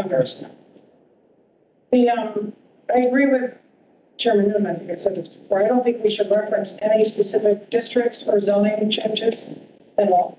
These should be left out completely. We should leave ourselves, we shouldn't tie our own hands, and we should leave ourselves totally free to make any decisions in the future. Like, I don't think we should be saying that we're going to convert several B zones to C zones. And I also do not agree that we should reduce the lot size to put a quadplex onto a C zone. We have C zones randomly, not too many, but we have them randomly scattered. There's one in Southport, there's New England Avenue, there's Grassmere, there's probably a couple of others. But if you talk to the people there, talking about small roads, small lots, and already parking issues, problems. And to allow a bigger structure on a smaller lot, to me, would be degrading the quality of life of the people that live there. And I don't think that belongs to the POCD. I think broad concepts, and I don't know if I agree with all those, broad concepts, you know, we've talked about, you know, adding density to the whole eastern side of town. That's one thing, but saying you should change two of our B zones to C zones and make it much easier to build a quadplex on a smaller lot, to me, that's adding so much impervious surface. It's basically paving over any little bit of greenery you might have and destroying the quality of life. Those quadplexes are big. So, I don't know whether people are going to park that live there. so There's got to be a car for every person at least. yeah, so I'll point you to figure 18 on page 33. Where Is we, that typed in page 33? yes, it's on, I will always reference the page number on the graphic and paper version. Since we're on that. So that's PDF page 37. Yeah, and then, so that's the figure 18, four-family building on a 10,250 square foot. So, to be clear that, you could build a single-family home at that time. Or duplex. There's a lot of duplex. Right, but to your point about character and where people get a park and all of that, I use your existing setback to do this diagram. So we're not changing the overall structure of the zone. Essentially, what you've got right now is that your four-family buildings are permitted in the zone, and the issue is that you have this sort of like oversized minimum lot standard that doesn't conform with your setback standards, doesn't conform with anything else. I don't know what that means. What do you mean by that? So 12,500 square feet is required now. So the minimum lot size basically is requiring a property owner to have larger setbacks, larger than you are actually requiring in your setbacks.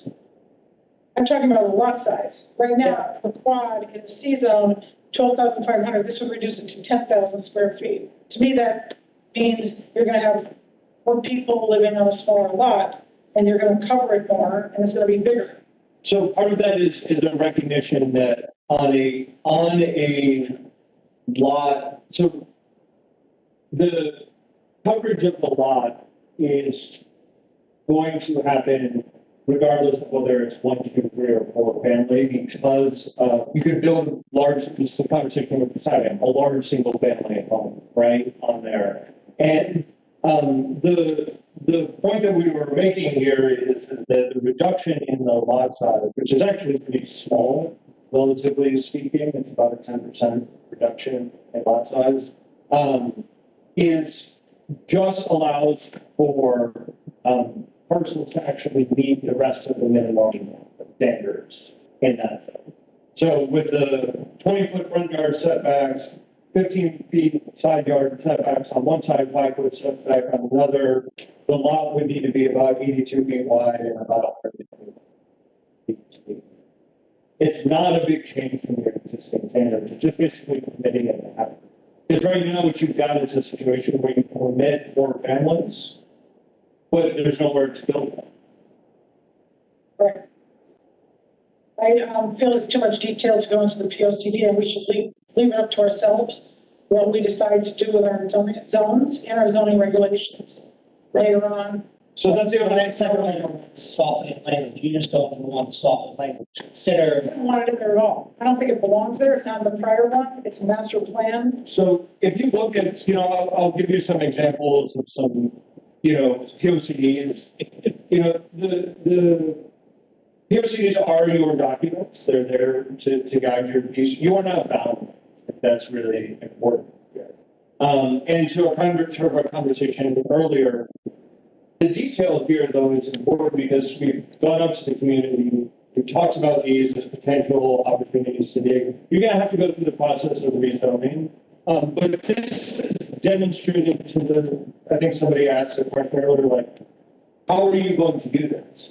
This is showing you the pathway of how you're actually going to start implementing and achieving these goals, implementing these strategies. I understand the next step after this is to change our zoning regulations. But I feel like that's going to be a whole separate discussion, a whole separate process, and we should take that up. And there will be public input separately on that. And anyone who lives in the C zone, they don't want a whole lot more complexes there in smaller lots, which I can guarantee you. So there's nothing, to be clear about this, there's nothing for you if you were to go through like a rezoning process and say, you won't do this, but say, oh, instead of going from B to A, we want to go to B to triple.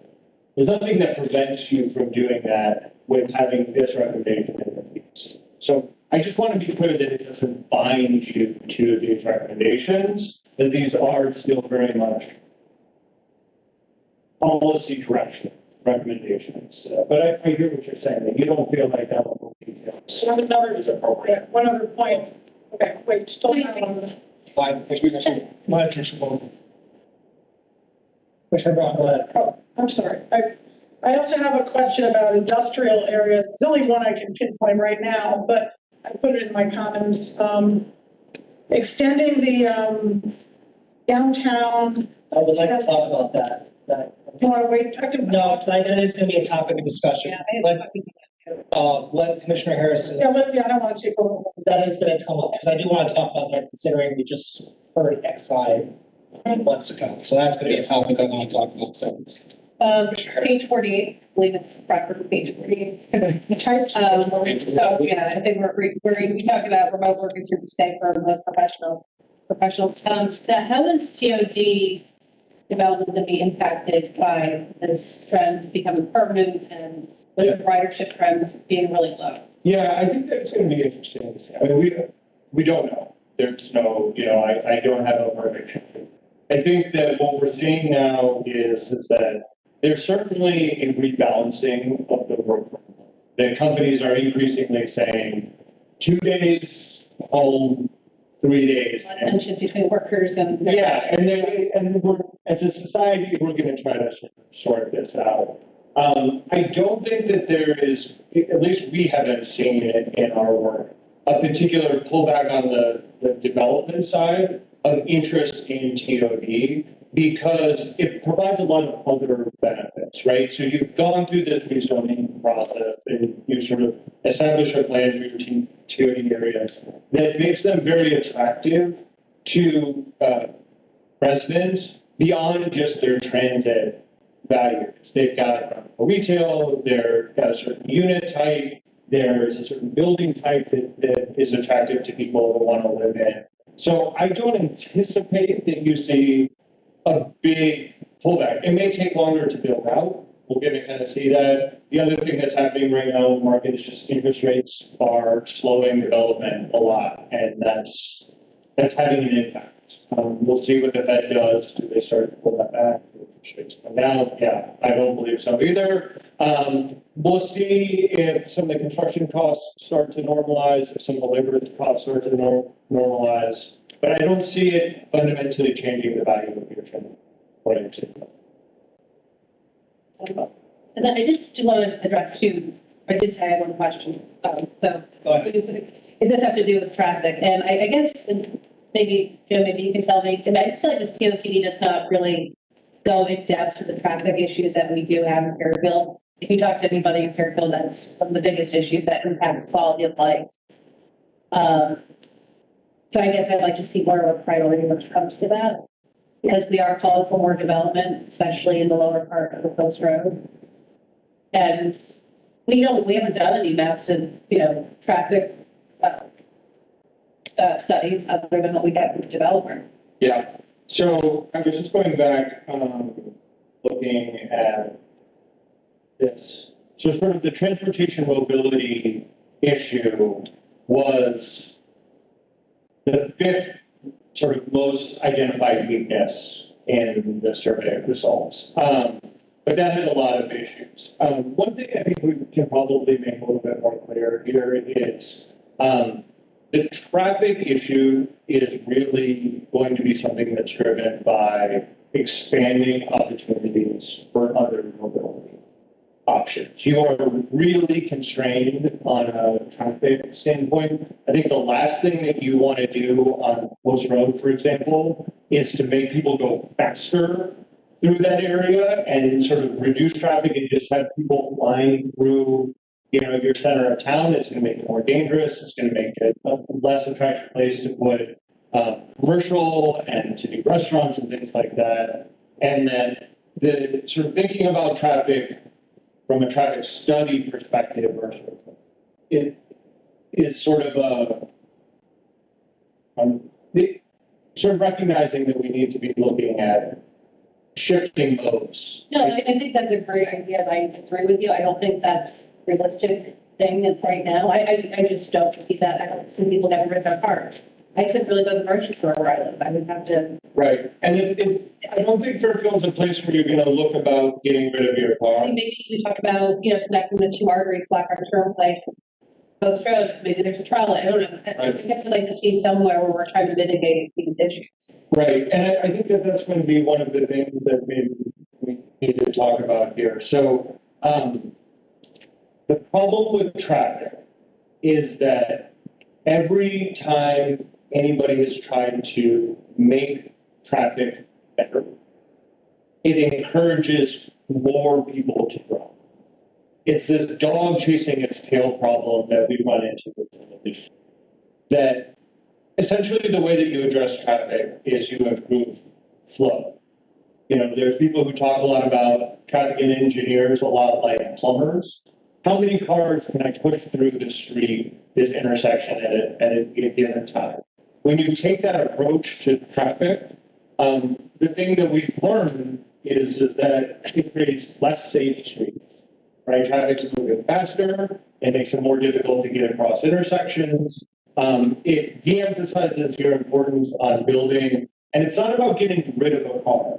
It's not that everybody's going to become cars. It's that you make some choices to shift your mode to do some things where you're not.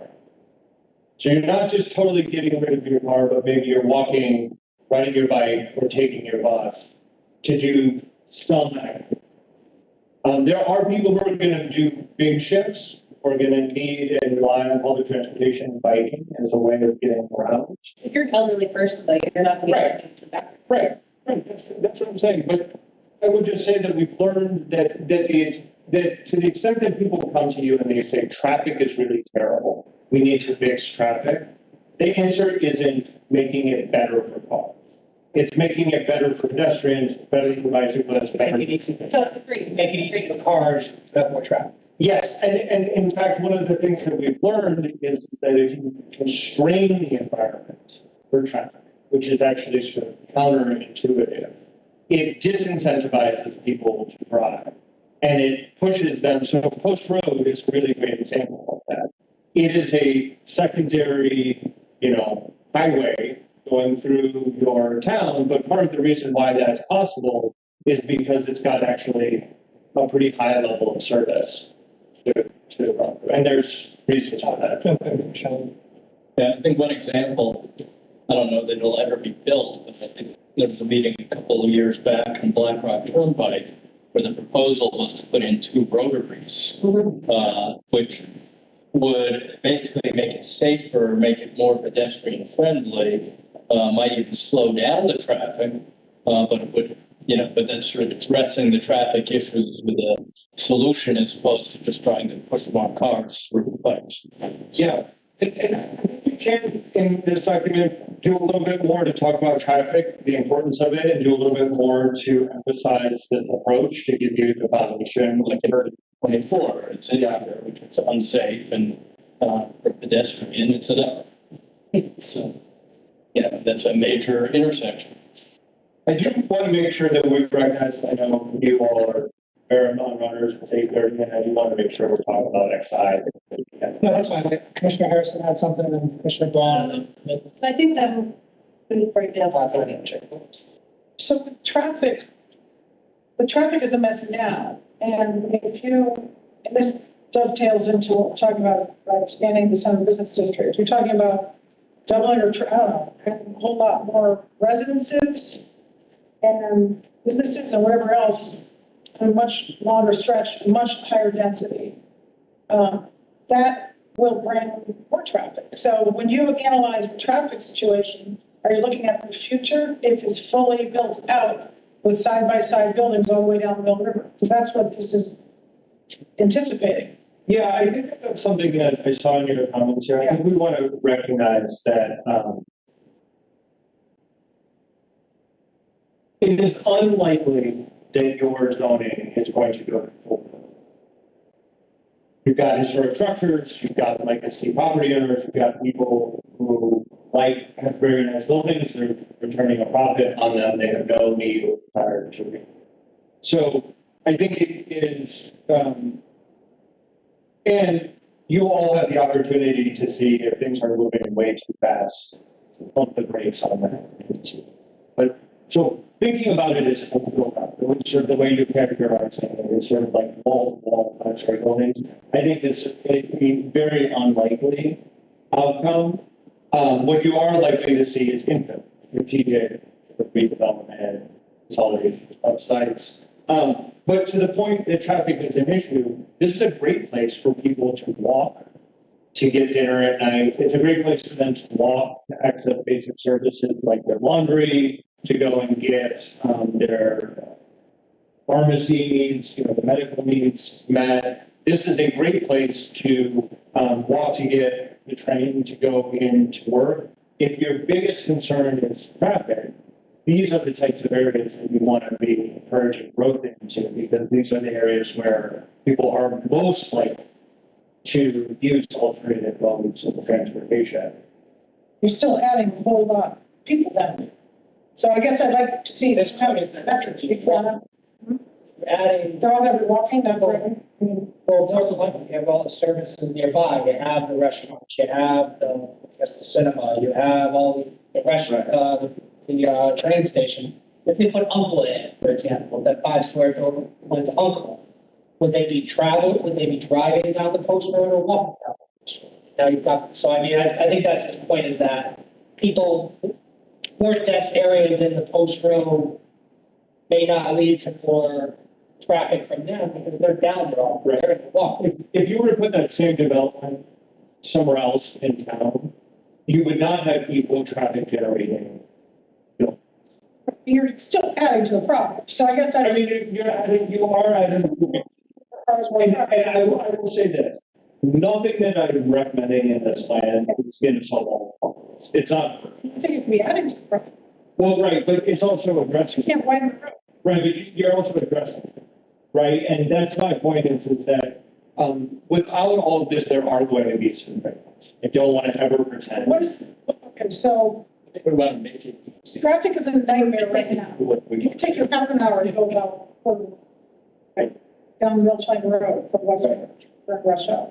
So you're going to add who knows how many, because once you change your plan and then the zoning regulations go along with it, tons of stuff could happen. Raleigh's hot dog stands could sell to somebody and they could put another high rise up there. And 5 other small businesses can do the same thing. You're adding tons more people, residences, as well as cars. How do you fix the road? I don't know where you put a road right there or anything. I don't know if that should fix it anyway. Yeah, so It can't be widened. Yeah, so I think what I'm hearing here is like tons, a lot more. And I think what the question here is about scale. Well, I'd like to And how many, and how much, and that is certainly something that as you were to go into the zoning process, where you can start to refine density to do that, right? Because going back to, again, this is about general recommendations and direction. And it's something that through the zoning process, you could. So that, But I will just say, you are not, the property condition here, we are not talking about 5 hours or like nowhere. close to that in this area. We've got a very limited number of parcels that are going to be developed, and the Exide property being clearly the most significant of that. And the thing that this extending the district this way would do, when it would bring all those design standards that are meant to encourage walkability, to encourage the kind of like retail businesses that activate the street, that make it more a better place for you to go and do your everyday needs in that direction. So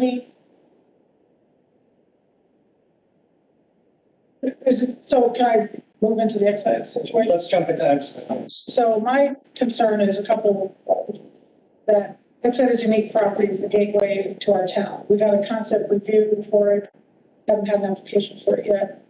But basically, once we approve adding that level of density all the way down to Mill River, we're basically opening up floodgates for anyone to do many things that we might not like, okay?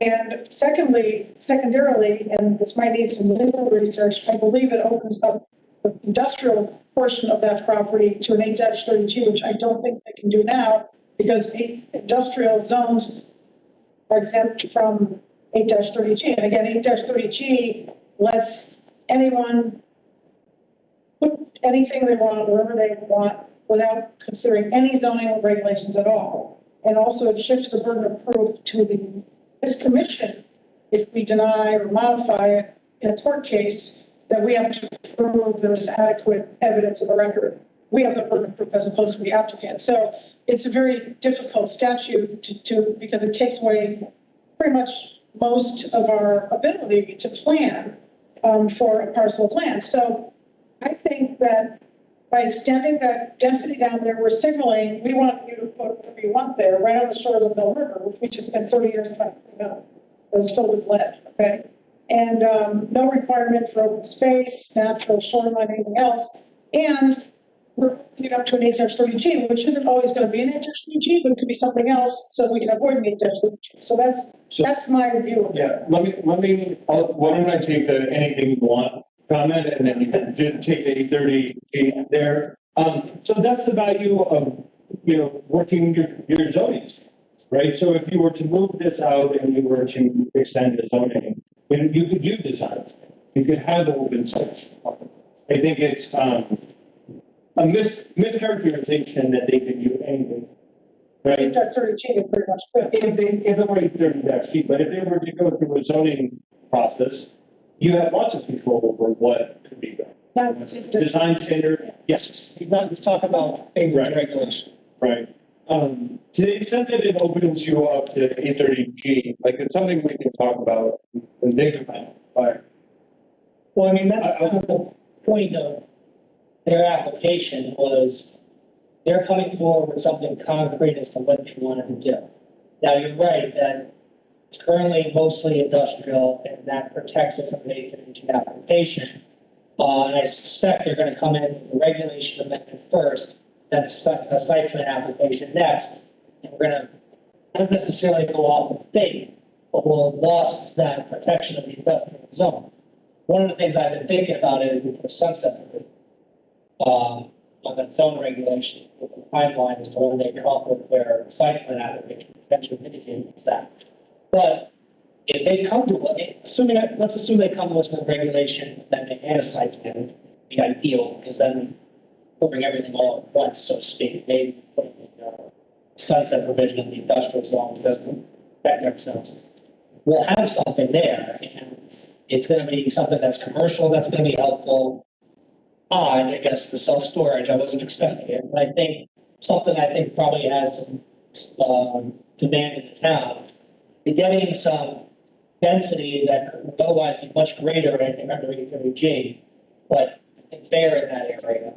But also that the open space, floodplain on the river too, which we can adjust. I mean, they came to us with, a plan that I'm not sure, I know you expertise against, we can always adjust that as well. So, it's interesting because they came to us with a pretty, if I remember, I thought the commission was pretty on board with the idea. As a whole, I guess, as you're shaking your head. This is somewhat different because it goes against what our recommendations were, which is to pull out the what's it called, commercial, so, what was it? Thank you, yeah, which they would not be able to do under that thing, right? And of course, you have the 830G component to it, because it's a vacant parcel of land, opposed to other areas that have existing parcel, which would add to the, concerns, so, you know, maybe the thought is not extended up to Exide to see what we have. If they come back with an Exide currently, you can always finish the expansions if we so desire later at some point, so you have the industrial protection. Also, does the zone extend on both sides of the post road? Because we just turned down something spot on, the other, large parcel that's. It looks like it's for both, no, it looks like it's for both sides, but I don't think. What do you got? That, just to answer that real quick, that was a regulation amendment for use that's not presently permitted. Which one are we talking about? The right? There wasn't a zone change. There was a regulation piece introduced in use that's not present, but a residential district, obviously that didn't. And that's not industrial. That was that's designed for, the vast majority of the strip that we're talking about, presently zoned designed commercial. You are correct that 2/3 of the Exide property is currently industrial. You are correct that the industrial land that doesn't otherwise put their residential is not subject to field parts. So that is true. But the thinking behind the recommendation that came through sorry. Okay. Again, piggybacking on what Adam has already said, the center design district already has our strongest design criteria, and it seems that when we did the TOD work, people like the architectural form down that. Buildings closer to the street, no parking in front of the buildings, traditional downtown. And I want to emphasize, we're talking about reducing that, not increasing from presently permitted 5 stories. 5 stories. Be a higher height, just less story. Right, because we're requiring the first floor to be a minimum of 15 to activate, to make sure it's first floors. All that said is that was the thinking behind expanding that center design district, but it kind of boils back to what you really think the best use of that excited property is. Because most of the feedback we have through other kind of envisions some level of mixed use. In Chair is correct. Maybe the switch centers prohibited self-storage. That's permitted now in the industrial zone. They could come in with a giant self-storage facility with no out there. Other than that, on that 2/3 industrial, I'm not sure that's what we necessarily want to see. Or other traditional industrial uses. So what's the magic mixture? What's the best use that accomplishes taking up getting that for putting that productive tax generating use as complementary to our home, and then once that's kind of if there's a vision for what the best use of that is, then we can determine what the best regulatory scheme is to get. The reason I believe that 8-30G exempts industrial is it doesn't, well, there's a reason, you don't want to lose industry. And, there might, as Commissioner Francis pointed out, there might be small types of manufacturing, assembly things that would fit in and that would be beneficial. So that's another reason I wouldn't want to change it. But honestly, I don't see how we could ever expose ourselves to 8-30G if we're not exposed to it now. If we lose all control over what happens then. I just don't, I cannot possibly endorse it. And I also don't know why we're extending it all the way to the river. What about if we just extended a short distance, but not all the way to the river? I just don't see 52-foot tall buildings being allowed all the way down that whole stretch. I think it's too much impervious surface, too much density, too much traffic. It's too much. It doesn't have to go that far.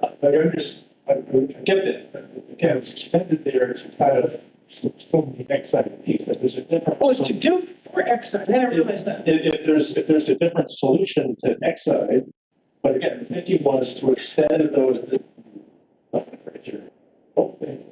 I agree with Adam's discussion about, I don't think you're going to suddenly get wholesale change in the entirety of that district is suddenly going to go to 50. Again, 50 feet is permitted today. We don't have a lot of that type of structure there because of the way it's historically developed. You have to be able to park it, which is another restricting, probably the largest restricting factor for the parking spaces you can actually provide. Meet that criteria. So I understand your concern, but I do agree with comments. You're not going to see, because even in our downtown, we have a lot of 60s. You've got one building. Did we, I don't remember ever even talking about Exide or to extending this to Exide at all. I don't think it ever came up until Exide presented their concept review. Now, we talked about this in the context of the 2019 COP work that we did and actually had some conversations about potentially moving those recommendations forward, and we got caught up with other things. Some of the concerns that we heard from you was there was definite concern about wanting additional setback above a certain height so that fourth story wasn't a flat facade fourth story. We had. I remember talking about extending it all the way to Mill River. I probably looking at that. Okay. So beat that as it may, going back to, it did have a preliminary non-binding discussion on Exide. But what's the best mix of existing technology appropriate for the site? How do we develop the regulatory process to help them achieve? It also enables them to put, parking lot 50 feet from the river, which is not acceptable. Well, I think I think we agree, and we have indicated to anybody that we expect there to be a sizable in public access amenity to not just wall that off. And there was some discussion about that in the previous. Is that something we have control? Is that a coastal site review? Yes. Yes. So we could actually require that as part of our coastal site review. So the only other thing I just want to is just to make sure that we're also framing this within the context of an economic development strategy and a housing strategy. So, development in this area, if you are going to see more growth and you are going to try to accommodate, it is going to be beneficial. Those are not just cars and traffic and impervious, they're also development. They're money that is going to be paying taxes. They're typically households that don't have children, and so they're less of a tax on their schools. But they also support your local business, and especially in that area, those are the type of residents who are going to be, visiting your downtown. And one of the things that your Economic Development Commission really emphasized is a desire to try and maximize to the extent possible the rateables on existing commercial properties. And, this would be a way to help achieve that goal. And again, getting back to this, there's no perfect answers. Yeah, we trim the downtown business district all the way down to the Mill River. I just don't see how that's feasible with the existing infrastructure. That road right there is very narrow. If you are coming from Westport at 4 o'clock, 3 o'clock in the afternoon, you cannot, takes the old long time to get from the post road. I don't know how the people who live on Fairfield Place or with the Lindbergh Street, Grandview, how would they ever get onto the post road with traffic like that? Is that something that we're going to address? Well, that would have to certainly be a consideration for whatever. But the only thing to say is comparing what's now an empty lot site to a development site is certainly going to be an increase in traffic. But again, going farther back, it was an empty lot, it was a site that generated traffic. But we're talking about other sites in addition to that. Right. It's not a special permit or a special exception. Traffic and congestion is always a consideration that we do. Back when Chick-fil-A came, when they actually came to us, that was our main consideration. So we always, and Umpqua was as well, though that was 830G, we always have that ability to look at how the traffic is going to be impacted in each particular thing. Extending the zone doesn't mean we lose our oversight of it with either a special exception or special permit.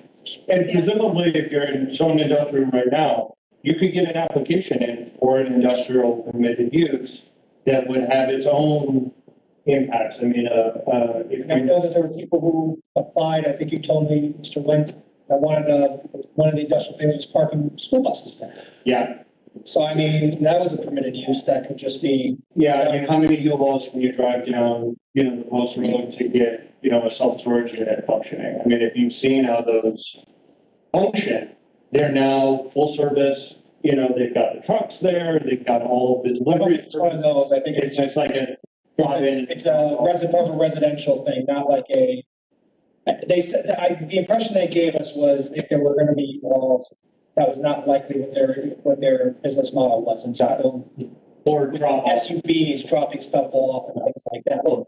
Yeah, But and just to the point that in the industrial, I mean, at some point, you've got to allow development there or something, and it's gonna happen.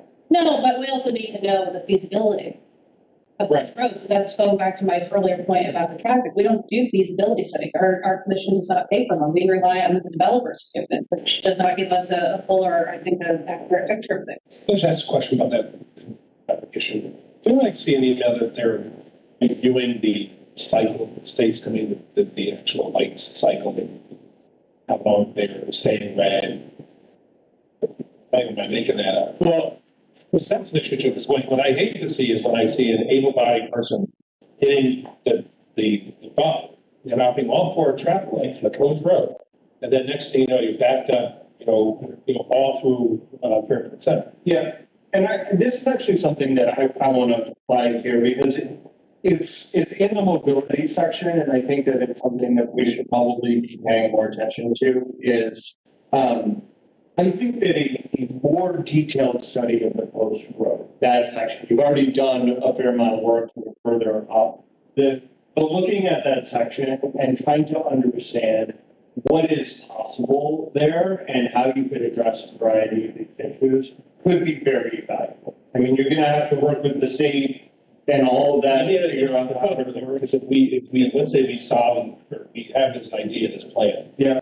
But we only make it easier for our cars, right? Right. You start, it's then into catch-22, kind of take. Well, no, but I mean, I would think about it as a complete street study. So they go out there, do a safety. And, we do these now where you go out and you get a group of people together, you walk down the road and you flag every pedestrian safety issue, every car issue, you document.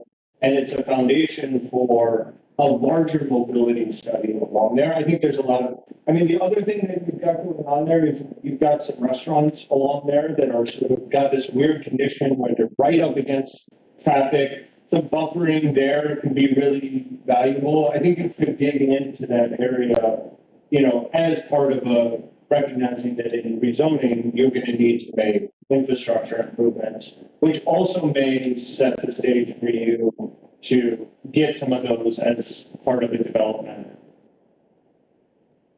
I just want to go back to your question. There's a few things going on. There was a road safety audit done with some recommendations for improvements in the southport section of Post Road and Westport. Like, the old Post Road section. And there's some of those things that I'm trying to. Similarly, there was a plan for Grassmere Avenue to the traffic circle because that's a section of road where traffic's been shifted. Because it's 4 lanes, it's straight, that people fly through there, and it's used in morning, in the afternoon, peak periods, as it's really bypass. So there was road diet, so-called, design there that would have reduced, the proposal is to reduce the travel ways from 4 to 2, increase on-street parking, reduce the distance that pedestrians have to travel across the street. The idea that it's going to slow, it's not going to decrease capacity, but it's going to slow people down to the point where that may, in time, be a disincentive for people says to cut through, which is the same that the traffic circle study showed too, when they're very bold that potential idea of reworking that cross into a so-called peanut A primarily would vastly improve the environment for pedestrians and bicycles navigating section, which is critical. Folks that get buses to get to their jobs that stop and shop, whether it happen, that would be very unsavory or an unfriendly pedestrian environment. So that's there. There's also now, just, I believe, and I don't, the state is undertaking a huge traffic count along Post Road. So if you may see those strips across the street. They're doing a couple of periods because they're also sensitive to the use of Post Road as a bypass tonight. But you're also right that the state controls, they own the traffic signalization along the Post Road, timing of that for whether you've got a all stop pedestrian phase or somebody pushes that button, that's a fairly new phenomenon. It's particularly impacting section. Or you would get a walk signal if you wanted to cross Mill Plain Road, for example, and the traffic that would have to yield to. Now, the way they set it up is it's exclusive pedestrian phase. So you press the button, and all phases stop, right? Whether someone's crossing the road or not. So there's a number of things. Yeah, and I would just say that sort of now is a great time to do this. There's a bunch of federal money coming down through the Safe Streets for All funding. Communities are going after that to make the infrastructure investments, and the state has, really taken on complete streets as a statewide initiative. So to the extent that you all, and this was something that I saw in some of the comments, I know you are all sort of, I apologize, the current resolution that you're looking at is not actually called a complete streets ordinance, but it is a complete, it's essentially a complete streets ordinance that is being in consideration. To the extent that you continue down that path, that is going to open you up to some of this funding. To the extent that you can do some studies along there in support of what the DOT is doing, that's going to open up those issues so that as development comes into that area, it has a complementary mobility improvement side of it to address a lot of it. I really think that this could be, in 10 years, probably the one street in direct piece of all your streets after some real. The way I talk about it is placemaking, traffic, and safety study along Post Road, because I think it's all three. You got to think about it as safety, you got to think about it as traffic and the traffic impact. But you also got to think about it as a street, a place, something that is, like you said, the gateway for a lot of people here.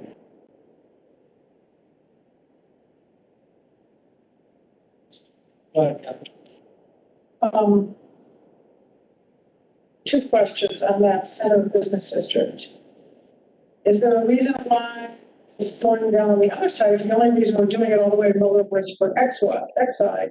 Is there a reason why it's going all the way to Miller on the other side of the Post Road? And also, is there a reason why it's not going in the eastern direction from like the community theater or the center district ends? Center district, the easterly boundary of the center district is essentially beach and Round Hill. Everything between beach and Round Hill and currently Bungalow Avenue on the west is the center defined. I think the part of it was the downtown streetscape improvements that were done in the downtown. There was some desire to potentially extend that. I believe to incorporate that area if it's more downtown feel. I don't think it's going to be. You're not going to get traditional big retailers or shops there. Wholesale change, but the opportunity to do things that are more in keeping with the design standard of what we said.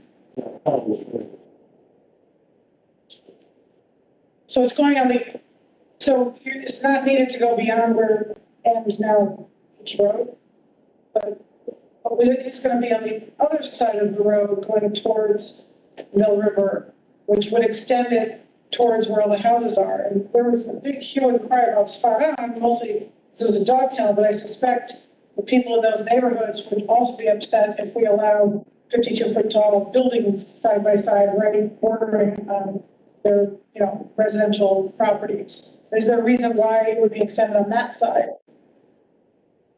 Well, it's just to make it, we're having design guidelines in uses that would, probably you want one set of standards for one side of the street. Well, the sides are different. One side is bounded by the railroad tracks, that's 400 feet in, and the other side is bounded by houses several hundred feet in. So that's a difference right there. Yeah, but it's on both sides of the street, going down the way too. Well, right now, you can't do that much density right now. You have small. What is spot on? What is it? Well, it's if you need density, you mean the amount of residential. Extending the center business district, which allows almost no setback, strictly to 52-foot tall buildings, mixed use, office, commercial, retail, residential, all the way down, further than it's supposed to bungalows, would go further down. Right. The only thing I would say to that is that area we're talking about, we're talking about 4-story. That zone already. 52 feet. Right. That zone already permits 4 stories to 50 feet today. Without change. What's the zone of the Design commercial. There's a portion of it is residential, but primarily commercial. And that would change would require if it's going to be completely rebuilt, which I don't know if it's going to happen, but if it were, the building sprayed, that would require that new construction closer to the road, farther away from the present zoning regulation. But it would allow more density and more development activity than is allowed now. What do you define? Whatever the downtown area is, would be stretching down to go towards Mill River. So What's that density allowed now? But density, what do you mean by density? Height, coverage, setbacks. It would be similar height. Setbacks would actually be closer to the road. But yes, one of the things we're talking about is potentially increasing the floor area ratio, which would increase depth. A lot of floor areas, lots of now, the way it's coded, too hard to achieve. Sweet. I don't know why. It's no logic. Sorry. So, yeah, in some respects, you're correct in terms of the floor ratio recommendation, but it's very similar in terms of the height, and probably more beneficial. Setback. Yeah, and what I'm hearing here is sort of about design character, and I do think it is important to remember here that we are not talking about a significant change, to your point, in height. And in fact, what you're getting more is better design. And more density. For what? Yeah. I mean, I think it's a little bit of where we're kind of getting a rub here a little bit is, there are limited places where you're going to address some of these goals that you've got there. And the TOB plan, has been put out in the public. We had a community meeting where this was put out as a potential recommendation. And, I think people recognize that there is a need for growth in some area. And that this is a potential area for where that may.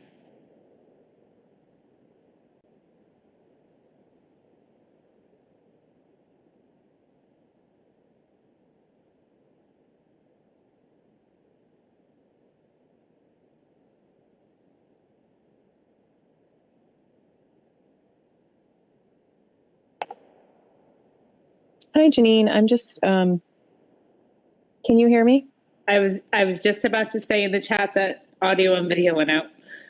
Yeah, we're getting a notification here that it says that we have a network issue. Oh, But okay. okay, so I just don't know. I'm not getting, I can hear you because I'm on WebEx on this laptop. Mhm. Go ahead and say something, everybody. No, not through the system. Caroline, can you hear me? Yeah, I can hear you, Josephine, but I can't hear, Everybody else. I can't hear the room. So I think what we're going to have to do is just call in real quick. Sounds So I'm good. just going to move Okay. so just hold on 1 second and we're going to use the phone to call in. Okay, Okay, sounds good. thanks, Emmeline. Thank you. Hi, Janine. Hi, Josephine. How are you? Good. So we're calling in. Is that right? No, I think Emmeline said she's going to call in and get us in. I guess. And we stay here. Yeah, Got it. Okay. I think. I think so too, but I'm not sure. Or It's not- I thought it's we not had to call weird. in, but Or maybe we do. I know. I'm going to But call. she I'm just going- said hold the line. Wait now.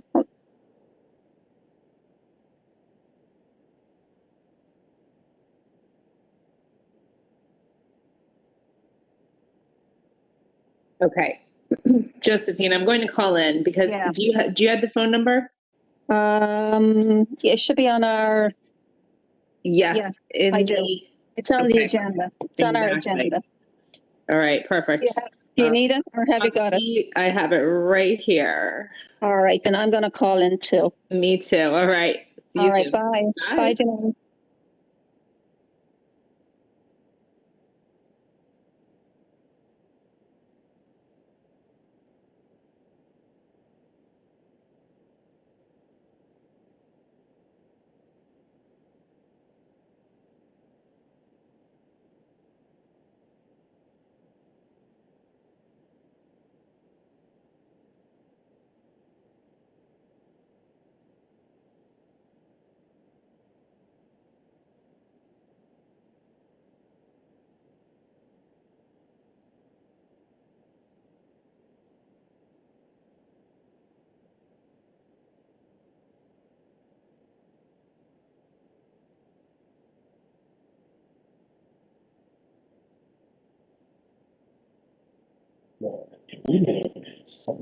Hi, can you guys hear us now?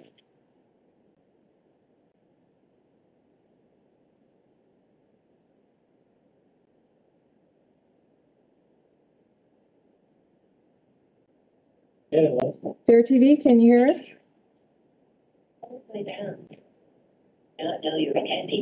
We're back on 30. I can hear you, Emmeline. Hear us from here? Okay, thanks, Josephine. Okay, we should be back in. Okay. Number 6, unmute your audio. Josephine said she could hear us? Yeah, Hopefully. So I don't have to call in. I don't think so. Take that off. We're back. Sorry. No problem. Are we still recording? It's, Emmeline. Yes. okay. Emmeline. Yes. I just wanted to say that I'm here. So I think we're. Oh, hi, Janine. Hi there. Can you hear us? Yep, Janine can hear us. And something that I'm hearing from viewers, and I think maybe can add some value here, is to understand a little bit more, being a little bit better of what this rezoning would actually look like here. Because I think what we're talking about each other a little bit about how much density, and, you know, when I hear you say sort of like wall to wall, I understand that concern, and I'm not sure that it's gonna play out with sort of the lot sizes in the way it's there. And also the impact on traffic as well. Well, that's not something that we're gonna be able to get into in a lot of detail here, right? It's still a comprehensive planning, we're still talking about direction, and one of the things that I'm hearing here is for, example, for strategy B3, which is at the top of page 37, where we have expanded the center design district to the west along Route 1 Bush Road. It would be to soften that to explore expanding beyond what it is, but not giving the end point. Well, he has a figure in there, and the figure is based on its DOT study. Right. And so I think that the key here is, and maybe within here is, you know, these recommendations have been coming through a pretty heavily publicly vetted process, right? The TOD study had a strong foundation, it's been put out to the public. There's been, you know, general acceptance that this is a place to try to realize some of your goals in your plan. Commissioner Harrison. No, right, this is an overarching question. And I joined this commission in 2021, so I guess I could still use my new card a little bit. I could still use my new card a little bit, but what was the overall directive? Like, a lot of this is very fundamentally different from what we have in the old POCD. So was there a specific charge that you were asked to do? Yeah, I mean, Fundamentally change things. not to fundamentally change it. So, you know, Jim and Emmeline. I don't mean that any disrespect to anybody, I'm just curious. Yeah, Jim and Emmeline and I sat down and, you know, we talked about this internally and we looked at your existing POCD. You know, we came to this commission with some recommendations about restructuring and about how to approach it. But the big thing that we tried to focus on here was a community-driven process. So, you know, Jim and Emmeline, before FHI Studio was hired as a consultant, had done a lot of engagement work. There were these workshops. There was a lot of effort that was done to structure things. So when I was hired, there was kind of a broad framework that was established. We had stakeholder meetings with some of the commissions. We, you know, talked to some of the department heads, gathered some information there, and then we did this virtual workshop where we sent it out and that was a big part of the driving process, trying to understand what people's concerns were, trying to use that to understand and develop goals. And then we presented those goals and some of the recommendations at the open house. And that was our opportunity to sort of give everybody a little bit of opportunity to get some feedback. Did we get these goals right? You know, where did we miss? And then also, you know, how on board are you with the recommendation? So there wasn't any directive to. It was just feedback from the community, like you're saying. Yeah, I mean, you know, we tried to understand a mixture of the technical problems, the community identified problems, the technical opportunities, and the community identified opportunities, and to shape Just another piece of feedback I would give. There are a lot of, seems like buzzwords, and maybe it's lingo that I'm just not familiar with, you know, industry, and lingo, like home for all, interconnected community where people come together. I mean, that all sounds really great, but I guess it doesn't sound very concrete to me. Home for all, Fairfield's a great town, and we want to strive to create more diverse housing. I don't know if we'll ever be a home for all. That's the reality of it. Yeah, and these are aspirational, and the idea is that those goals and sort of the home for all are sort of your general direction that you're trying to go. And the strategies and then the actions are the more concrete realization of that and help you to maybe put it to focus those sort of more softer, blurrier. Yeah, the sustainability prosperous. I mean, I kind of get what that means, but I just think that these headlines have to be a little more clear to make it more concrete. Yeah.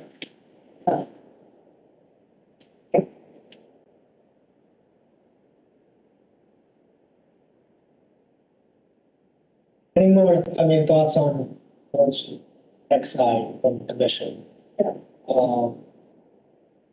Commissioner Braun, go up on somebody else wants. TOD study was done in 2019, and most of the data dates back from, some of it is pretty old, 2015 to 2017 or 18.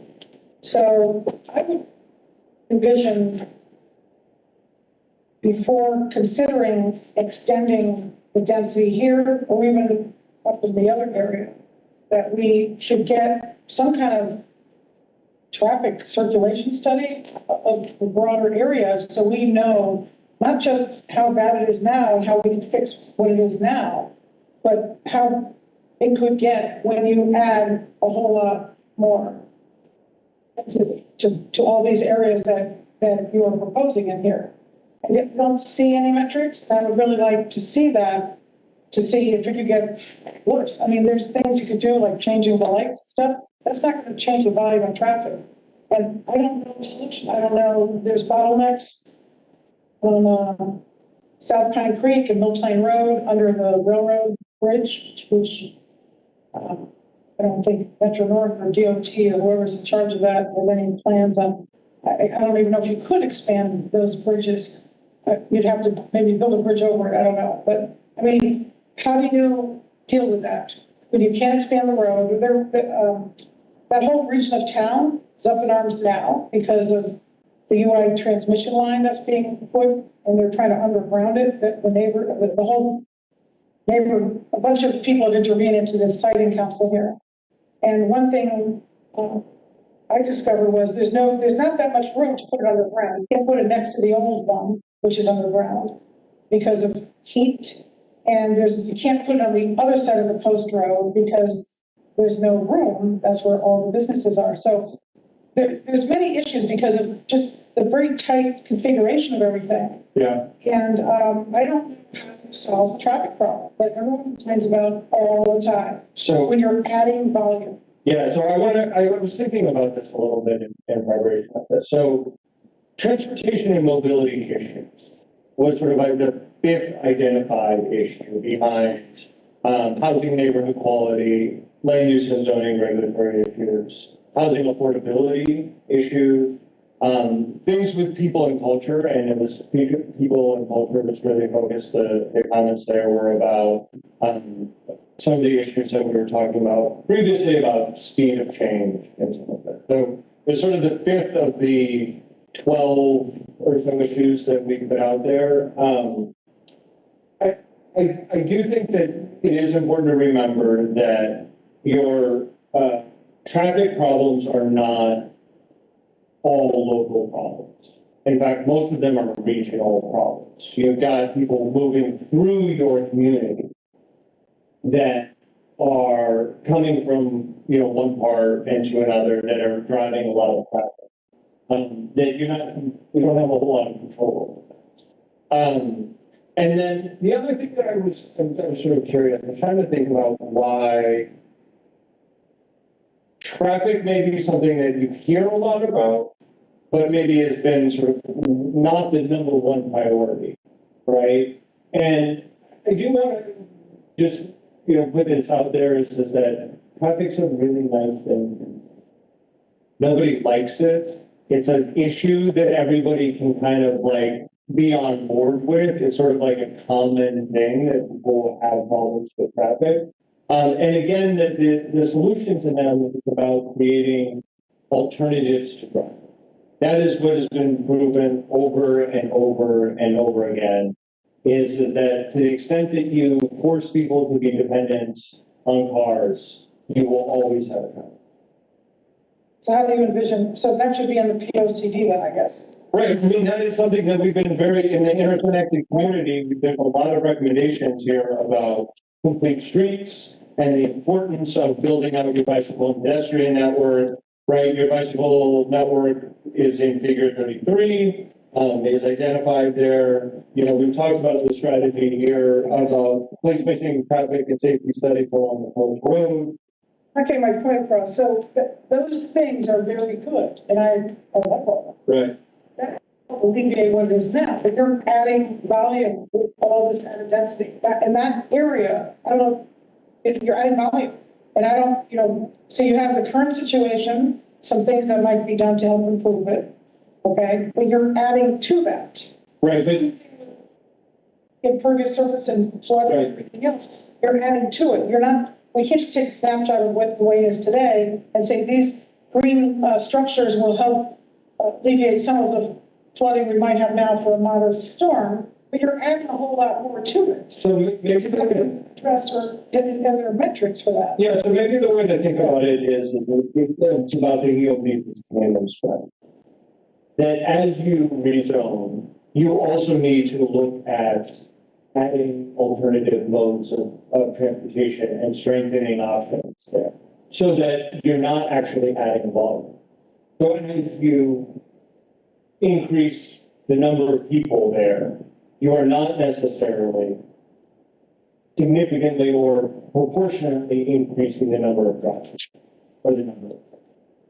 And that can be something that in your zoning regulations, you pay very close attention to, right? So complete streets policy, we'll talk about in your zoning regulations, making sure you've got bike parking, right? Making sure that you're supporting, the improvements in the public realm that are going to encourage walkability. So making sure everything's got sidewalks, making sure that the ground floor is attractive and is a nice place for people to walk, making sure that you've got trees planted along the street so that people can walk in the shade. I mean, there's lots of things you can do as part of the development process to really encourage alternative modes of transportation and, you know, as sort of identified here, addressing some of the critical roadway and intersection. So, I mean, also the thought though is, yes, you're adding potential density by extending this out, but it's not to the extent that you're thinking, because you're thinking currently versus a full fill out under the potentially new zone. But really, the more apples to apples comparison is what could be put there now fully built out versus what the proposed fully built out is. What's the difference between that? We have existing regulations. Then considering differences, we have better setback, we have the less stories, similar height but less stories. It's updated, it's a better retail in the area, it's better street sleep. You're adding to the housing stock for people who are downsizing to come in and allowing people to come into the town elsewhere when the people who are downsizing are coming into here. So, and again, these are all going to be special permits that we are going to be able to look at for traffic, like we always have under special permits. So, you know, there's probably no way around the fact that there's going to be traffic 10 years from now. I guess the point, because there's very little we can do. We can't extend the streets, but we can do the other incremental things that Adam is suggesting. But adding to the stock, potentially by modernizing this area, by extending it out. And I'm not sure that you're just saying that they're going to add density is a complete analysis of what's going to happen. Well, I'm saying, I don't think the POCD should say that we should extend that business district all the way to Mill River. Maybe say something like, consider expanding it beyond where it is. And I'm looking now at the bike map that's in here on page 54, type. There's no, why is there a bike route along Route 1? It's on the old post road, then it ends. So maybe you can't put it on Route 1. Doubt it because of parking on the side. Well, I mean, you know, want them down there because of parking on the sides of the two lanes. There is parking on the side. Mr. Chair, Hold on, sorry, I just wanted to. hold on 1 second. Sorry, I just wanted to add as well, make sure that you're thinking about the uses that are permitted within those districts. Because I think in the DCD, if you think about Post Road Circle, that's where your drive-throughs are allowed. So right now, if you do kind of look at that as DCD for the excise site, what you're saying is you don't want the scale of Fairfield Center, you want drive-throughs, you want that kind of different commercial feel. So I think what we were hoping to do was to move the commercial feel of downtown of Fairfield Center westward in lieu of having it reflect the DCD, which again permits drive-throughs, drive-through banks, that type of thing. So it was also the uses. Thank you. No, that's a very important point that we're talking about. How many drive-throughs do we have? Okay. That's, I mean, a lot of banks that are drive-through. If you're talking about restaurants. 3 or 4? and it's not just drive-throughs. I mean, it's auto-oriented commercial. I mean, that's really what you're setting up here. I mean, right now. The Hyundai dealership could go up there. Yeah. On a Hyundai dealership. At one XI, we can have just a self-storage there only. So there, you know, Ms. Harrigan's point is very well taken, about the uses that we kind of lost a little bit. And I think that, I mean, to me at least, the downtown, extending that out would be more ideal than continuing CDC, that's it, right? Yeah. Thank you. Don't you think the difference is there's a more residential centric area your tech side near the Mill River than is on the other side of Post Road. Yeah. They're a bunch of tiny streets. We're in an office building right there. Right now, Exide isn't. But think how many streets there are there, residential. Probably 6, I would say. Yeah, but they're off the post road now. Yeah, but when you continue to add density, they won't be able to get to the Post Road. It'll really impair their lives, I would imagine. I mean, right now, it can potentially compare their lives with what we have. And the question is, do we want to have the downtown commercial, which would be, I would think fairly similar, to what they can actually do now, but the benefits of a setback that's closer to the streetscape, the housing as opposed to, 2-story, what can they do in CDC with the, Right now- residential, commercial going up twice? The present rate allows 4 stories, no more than 2 stories of residential, no more than 50%, no more than 50% residential. That is the total size. I mean, this is certainly not a zone change regulation we're doing now. And Commissioner Braun saying, consider expanding. Yeah, I agree with that wholeheartedly. That's the softer language I was talking about earlier. And Commissioner Levy too.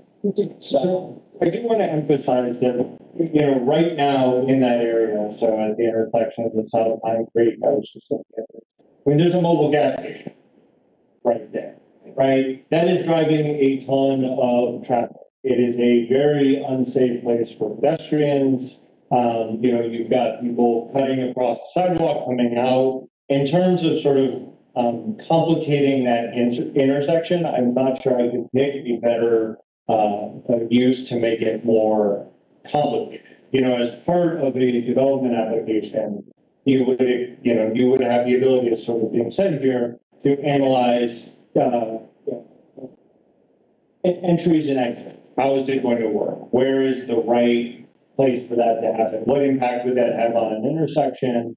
How much traffic might you expect coming from that? I'm guessing Harry's Wine and Liquor Mart probably has a fair amount. Shop, cheese shop, Right. dry cleaner. And what It's you closed by, a reasonable hour.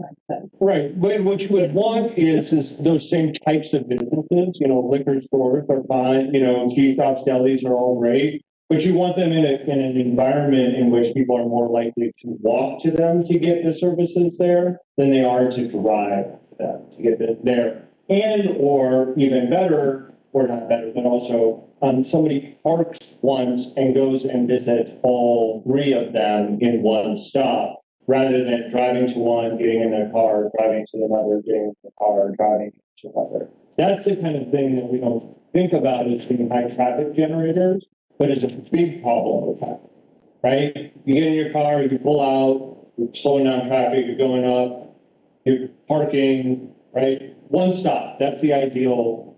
Come in, you drive into the district, you get out of your car, and you walk around the rest of it. Who's that ideal to though? To you or to who? I mean, from a traffic standpoint, that's your ideal situation, is to get somebody to come in, get out of their car as fast as they can, and start accessing the amenities, in a way that is safe and convenient. Because otherwise, you've got to accommodate all the parking for everybody, and you've got them coming and going. They're causing a lot of traffic issues. Better if they can bike, better if they can take transit options. I think to some extent, we have that. Where if you're going to Fairfield University Bookstore and then you're going to go across the street and you park behind it, but you're not going to move your car. You're going to walk around to multiple places. So, right, and that's the idea. It's a critical mass to allow that to be achieved. Right. And so I do think it's helped to kind of ground some of this, but there's this Refocus Eye Health that is up on Sackville Road. That would be right now there's parking in the front of it and the building is set back.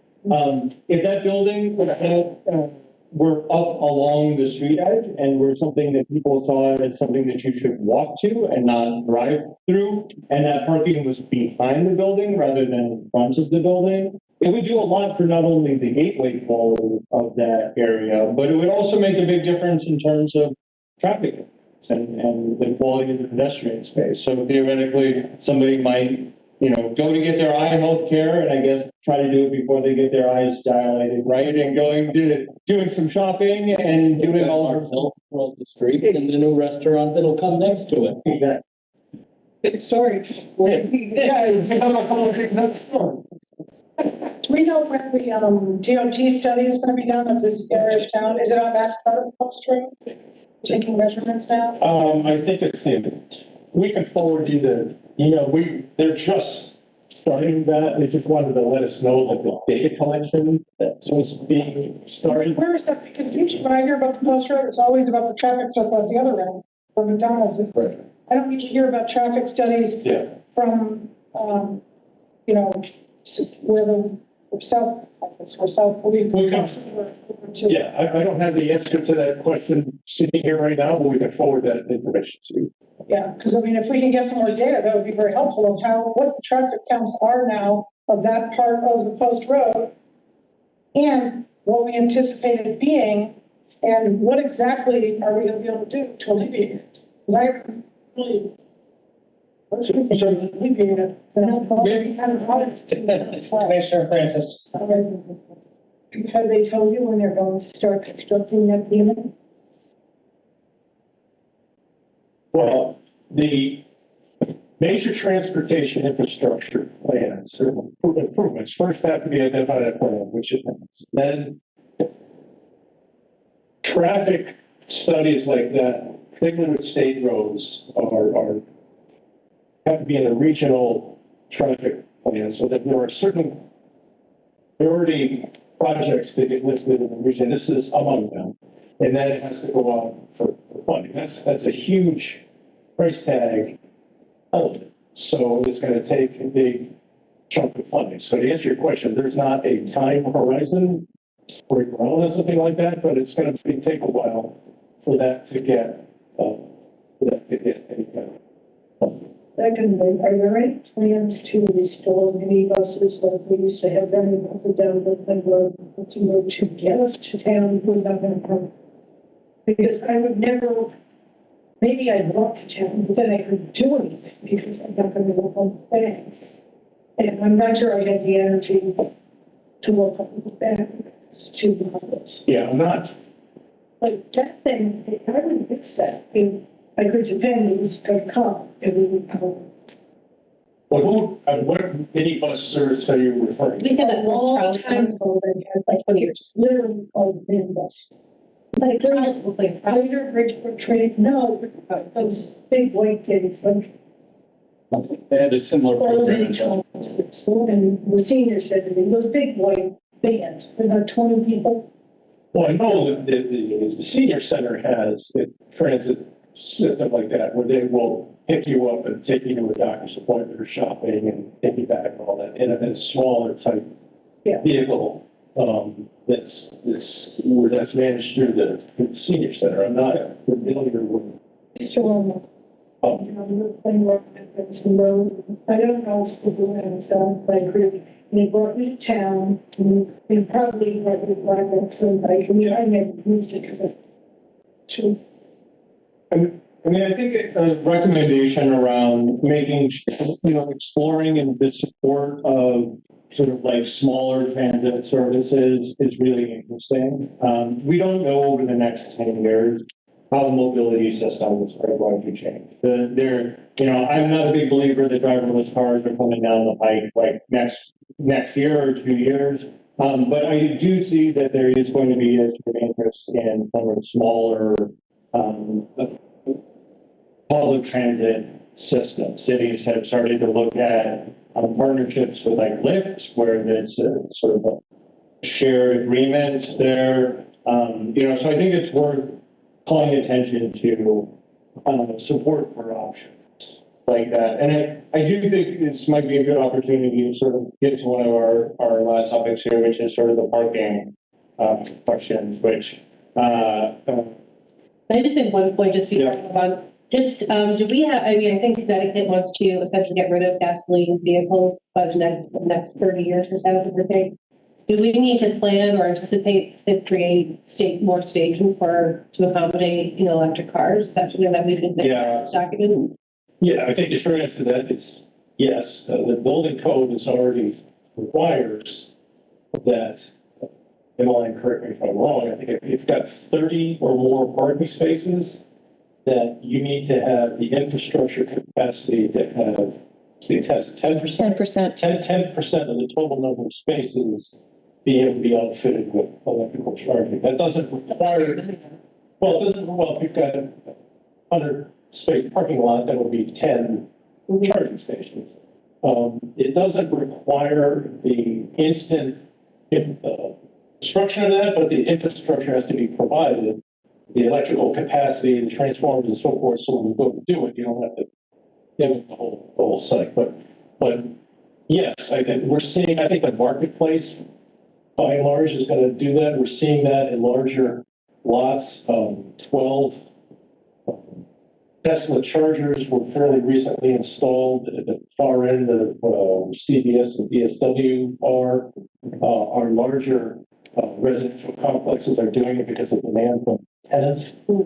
So without a doubt, we need to, that's going to be, We need a specific recommendation. I guess it's just to support that initiative. I know it's still a car, but. No, I think it's a great idea, and I think under sort of strategy A, sort of build a transportation network that supports the needs of all users. I think a recommendation that is like, continue to support and encourage electrical vehicle charging stations in both public and private investments, right? There's going to be some questions about, you all don't have it as much, but, townhomes and things like that, where you don't necessarily have off-street parking, how are you going to go about providing charging spaces? And I do think that's actually something much more likely over the next 10 years to catch on a lot more, just because there's a lot more federal money behind that right now to drive it. So I think we're.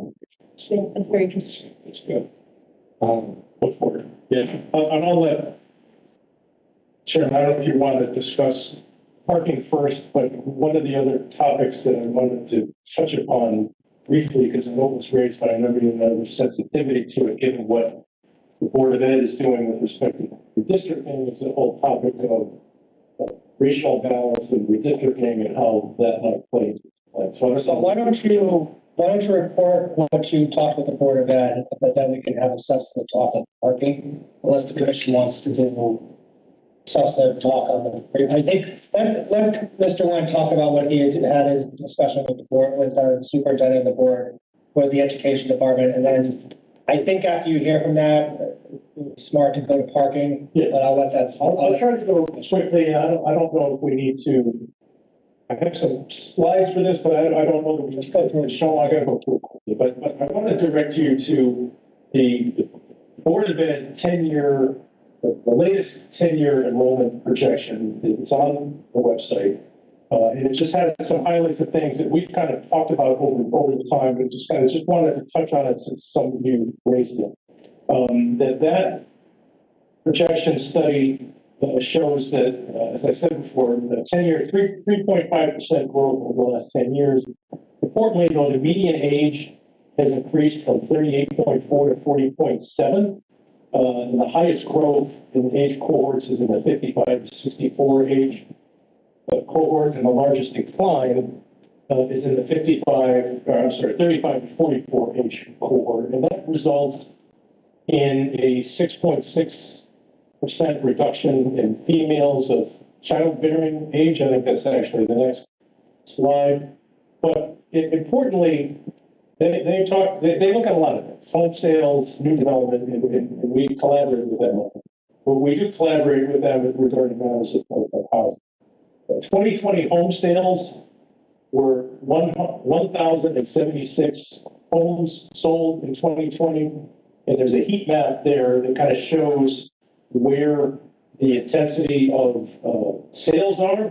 And not surprisingly, it's in the areas where there is greater densities of development. So it follows if there's a development home sale. But the bigger comparison I want to make is 5-year net annual new housing permits is net 92 per year. So comparing 92 new units versus 1,000 existing homes that are trading hands, says that it's the comings and goings of the folks that are selling and buying existing housing stock has a far greater influence on potential enrollment than does new construction.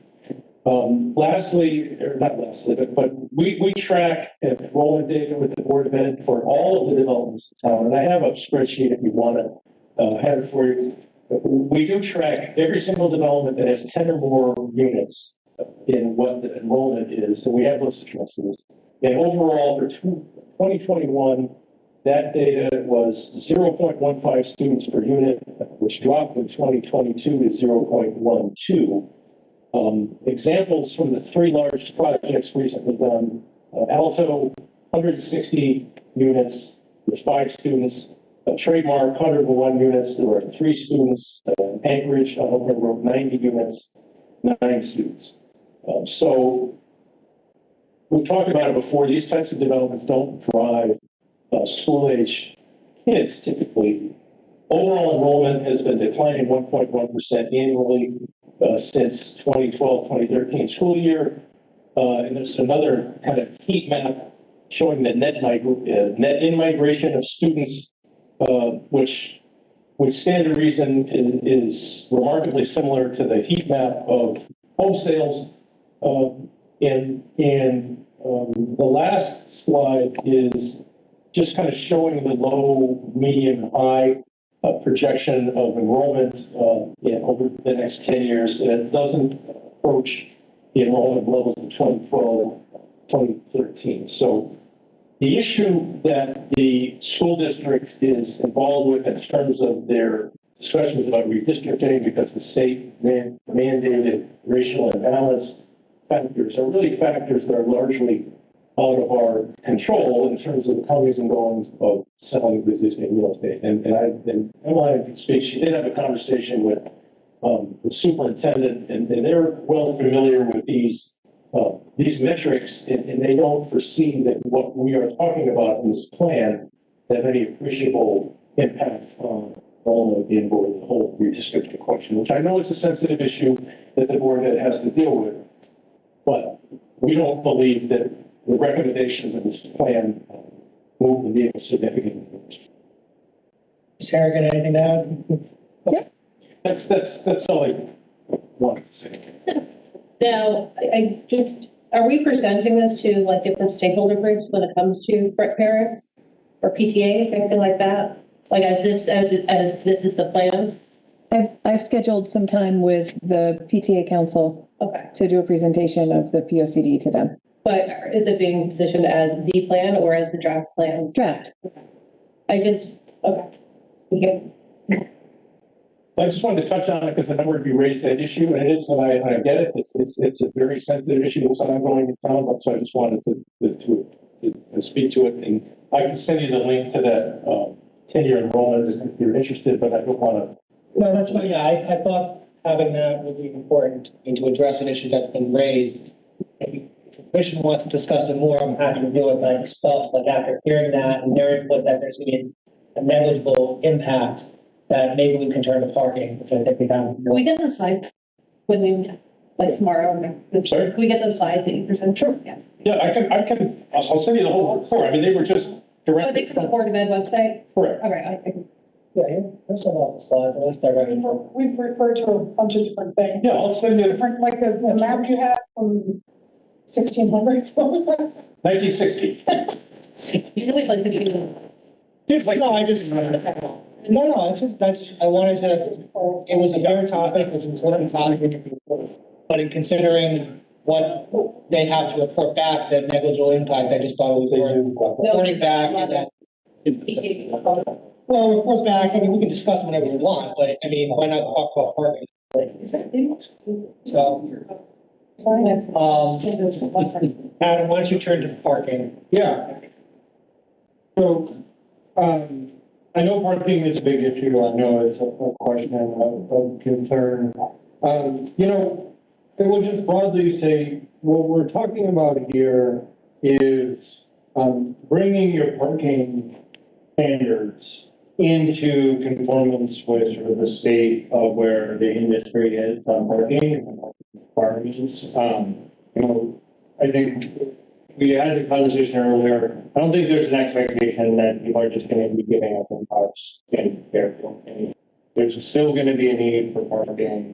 But you have some pretty excessive standards when it comes to parking that really does act as a barrier to economic development. It really has an impact on the environment because it not only creates more impervious surface, but it also creates things like heat islands that can be very sort of detrimental for the larger community. Right now, with regards to residential parking, the larger or the more units you have in your building, essentially the more parking spaces you're required per unit, which doesn't sort of align with common sense around the idea that, practically speaking, how many units are in a building has no impact on how many people are going to be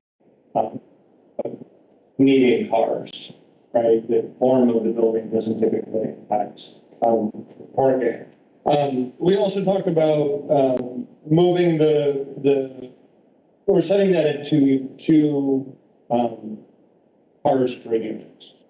Very standard requirement really across the country. So any questions on that before we get into the commercial side?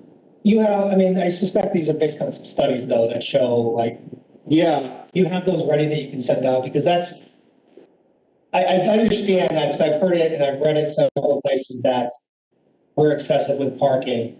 The thought always is, first off, our experience is that we have issues with parking downtown in prime time areas. Right. So we have that experience as a town. Plus the general idea that if you have 10 units in an apartment building, you probably should have at least 10 parking spaces because as you said, Fairfield is used to having, a car to parking, a car to unit sort of things. Yeah, I think where it gets sort of questionable is, so in a 40-unit building, you're only required to have 2 parking spaces per unit. But if you have 11 or more units in your building, you're required to have 3 parking spaces per unit. And so, yes, I can send you some of the sort of standards around that. To the respect of you have issues with parking downtown. Certainly some of the conversations we can have about your parking minimums and maximums are there. But this is also speaking to the point of coordinated parking strategies. And that is really where the industry has gone in sort of your mixed use district, or what your downtown is working on shared parking, working on recognizing that parking spaces do not necessarily need to be dedicated to a specific business. In fact, if they flux, and you have that going on a little bit now with some of your areas, it's just more contained to a property or a development. So I don't know, Jim, if you want to kind of. One extra thing I had is because you've been asking about the studies and stuff. How hard would it be, because we make a lot of factual statements in here, how hard would it be to add a citation reference, something that cites sources that we're using, relying upon? Yeah. It's something I'm always focused on anytime I'm citing something. Anytime I'm referencing a fact or stating a fact, I'm citing my source. Is that something that can be done either with, bibliography, if that's appropriate in this, or some kind of reference citation with footnotes? So because it's just a little, unnerved is too strong of a word, but not seeing it and just being like, it's coming from, trust us, public, we're making the statements and, Can I sign myself Adam Tyson, master's? We can certainly add some sources and some resources. I mean, if anything, the sources should be resources for you all to go back and understand and extend that. Because we may make a factual statement in here, and then we come to an application, and that statement is an issue, and then we look at the resource, and it's like, well, actually, maybe there's an exception to West, and it kind of helps drive a more detailed conversation. Totally. Yeah, that's certainly, I saw that, and it's certainly something that. Commissioner Harrison. Yeah, and just along the same lines, when we define the different, I think I mentioned this in my notes, like different generations, like what a millennial is, just so we're all assuming the same age group. It's all statistic, it's something, sorry. Defining the generation. I have no idea. I think you might be smart. But somebody told me, and I was like, you're a millennial. I was like, oh, no. Am I really? You're early though. Are we talking about format or double parking now? No, we're just suggesting We have a question on parking, go right ahead. So maybe Jim can explain. So I didn't recall our zoning regs saying that we need more spaces per unit when we have more units. And there must be a reason we have that, if we do have that. I always, when I look at these applications, I always assume it's like 1.5 or whatever it is, depending on what district. That's affordable housing, I think. Yeah, there's a mix, because there are circumstances where you allow or require less parking. But general residential construction, you build a single family house, you need 2 spaces per unit. You build a 2-family house, in anything from 1 to 4 units, you need 2 spaces per unit. But again, this I think goes hand in hand with the what happened in 1988 with the reduction of density in the desire to curtail multifamily development in general, was that these standards were increased to go along with the decreasing in density to kind of be a disincentive to do more. So right now, 1 to 4 is 2 per unit. 1 to 4 is 2 per unit, 5 to 10 is 2.5 per unit, and 11 and above is 3 per unit. That And is, it could be that you have more need because you have visitors, you have delivery, you have. No, this has almost always been a way of driving up costs and decreasing density. It was something, to Jim's point, popular in the 80s as a way of penalizing potentially developers. There's no factual evidence to say that there are substantially more visitors in a 5-person development than in a 4-person development. But you can send us that was, yeah. Yeah, I mean, what I can do is I can send you, I mean, there are basically studies on parking utilization, and I can send those to you. And the only thing that I will caution you on is that all of these things are always a little complex. So. No, of course, yeah, but it's something. yeah, having said that, the 2 per unit, 2.5 and 3 per, we have sections in our regulations already in our TOD area where we require the lesser of 1 space per bedroom or 1.25 spaces per unit. So in Metro, the trademark developments, so to speak, it's a calculus of how many units there are versus how many bedrooms, and you do the math, it's one per bedroom or 1.25 per unit, whichever is the lesser is per bedroom. So a minimum of 1.25 per unit.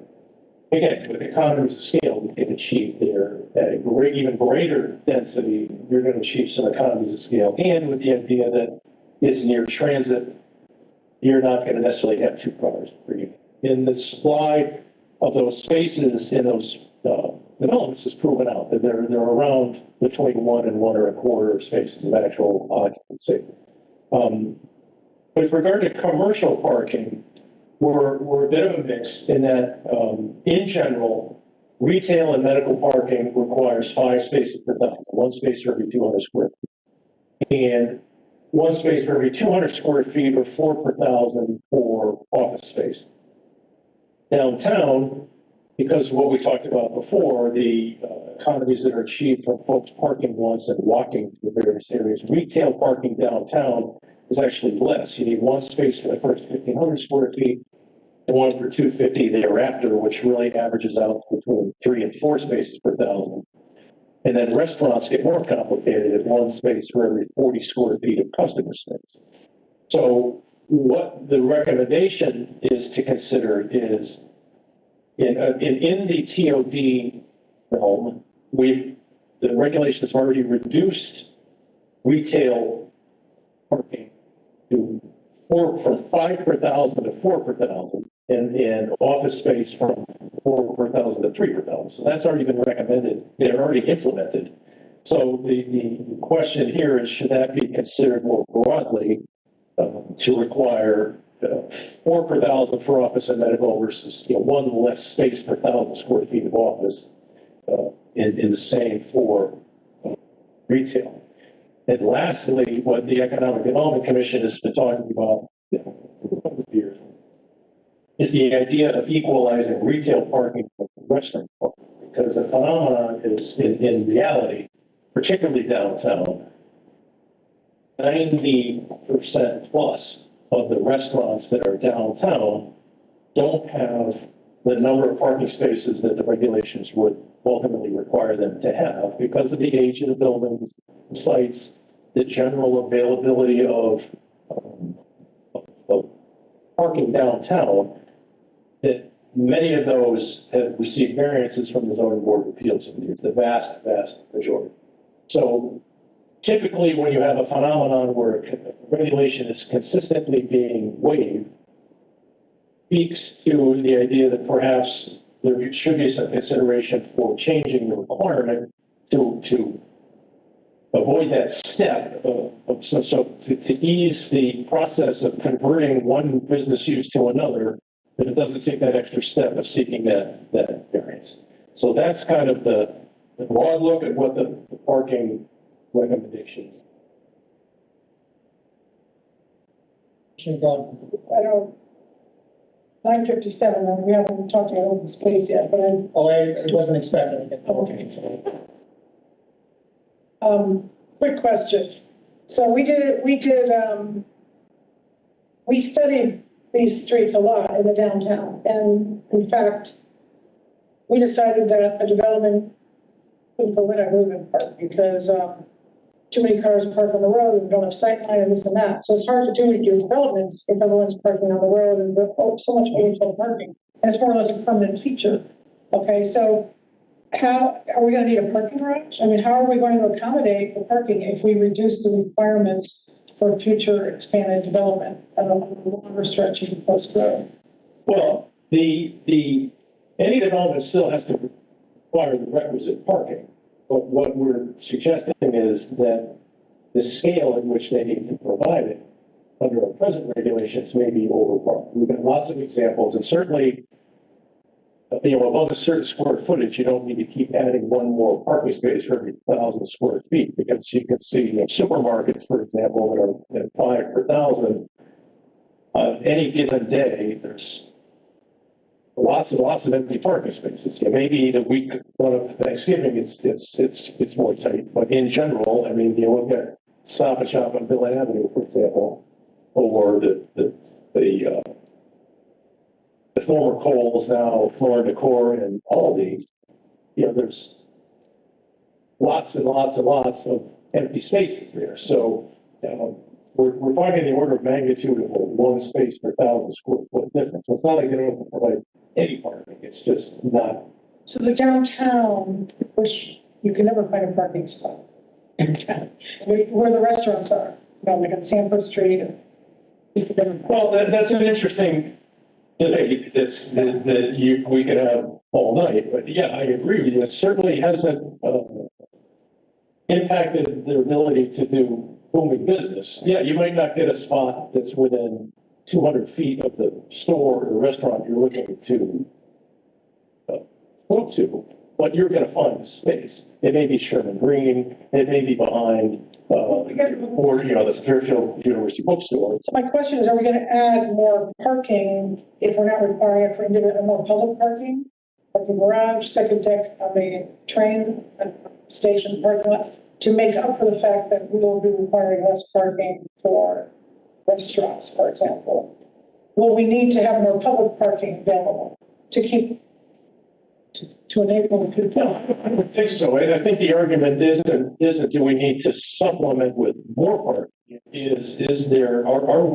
Are we requiring the right number of spaces now, or are we requiring too many? That's really the question. They're making the point that we're requiring too many, and that if we adjust it down, it's not that we need additional parking, it's that now we're hitting what would be more of an optimal parking amount should have been anyways. Now, of course, that's gonna potentially maybe go up at certain spots or down at certain spots. That's just how it works. But I mean, that's the thought is, the recommendation is to do less because we're being excessive, which includes future developments, adds more, what's the right word, pervious surface. Yeah. And, you know, maybe less green space as well, so. It's a big thing. It's a bit like the old Yogi Berra euphemism, like nobody goes there anymore, it's too crowded. I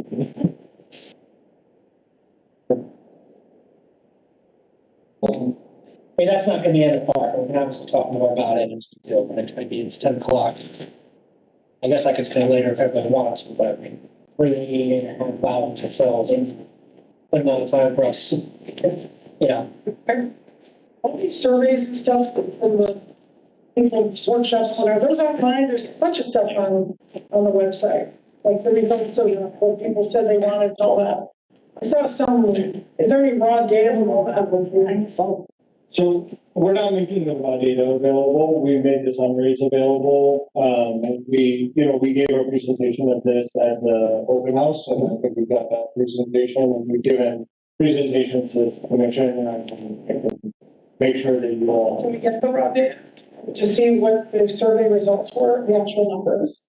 I mean, I'll give you the reports. I'm not comfortable giving out publicly. That would include everybody's contact information, privacy. We keep that anonymous.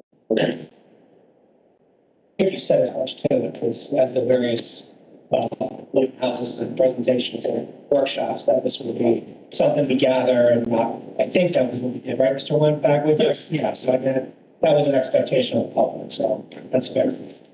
But the other reports and the summaries would be helpful, like this, except they have them all. I think we've distributed most of those over time, but we can regather that and rather than bombarding those documents. Well, is it possible to put them on the website, or is it easier to email them? Whatever, you can pick what's going to be. Well, this will be a line item in the next hearing. We'll have some business to discuss at the next hearing. So, I don't know how we're looking. I'm not sure if it's something we can work with you out, maybe on scheduling, if it's something you're able to do remotely with us, or something like that. We'll work with Mr. Wood and myself. Next, but I mean, this is going to be a continuing line item in October. We are going to have some business to discuss in October, so I suspect we'll do business first and then this after the fact, so we can get the public who are here on listening to us on this business in and out, and then discuss this as we can as we go. And depending on how things go in October, see where we are. Maybe we'll do a special session. Get public hearing, public comments started, but we'll see where we are. It's a little bit off. Thank you so much. Thank you all. Thank you. Safe drive back. Thank you. I'll adjourn the hearing tonight. Yeah. Thank you. Thank you. Bye-bye.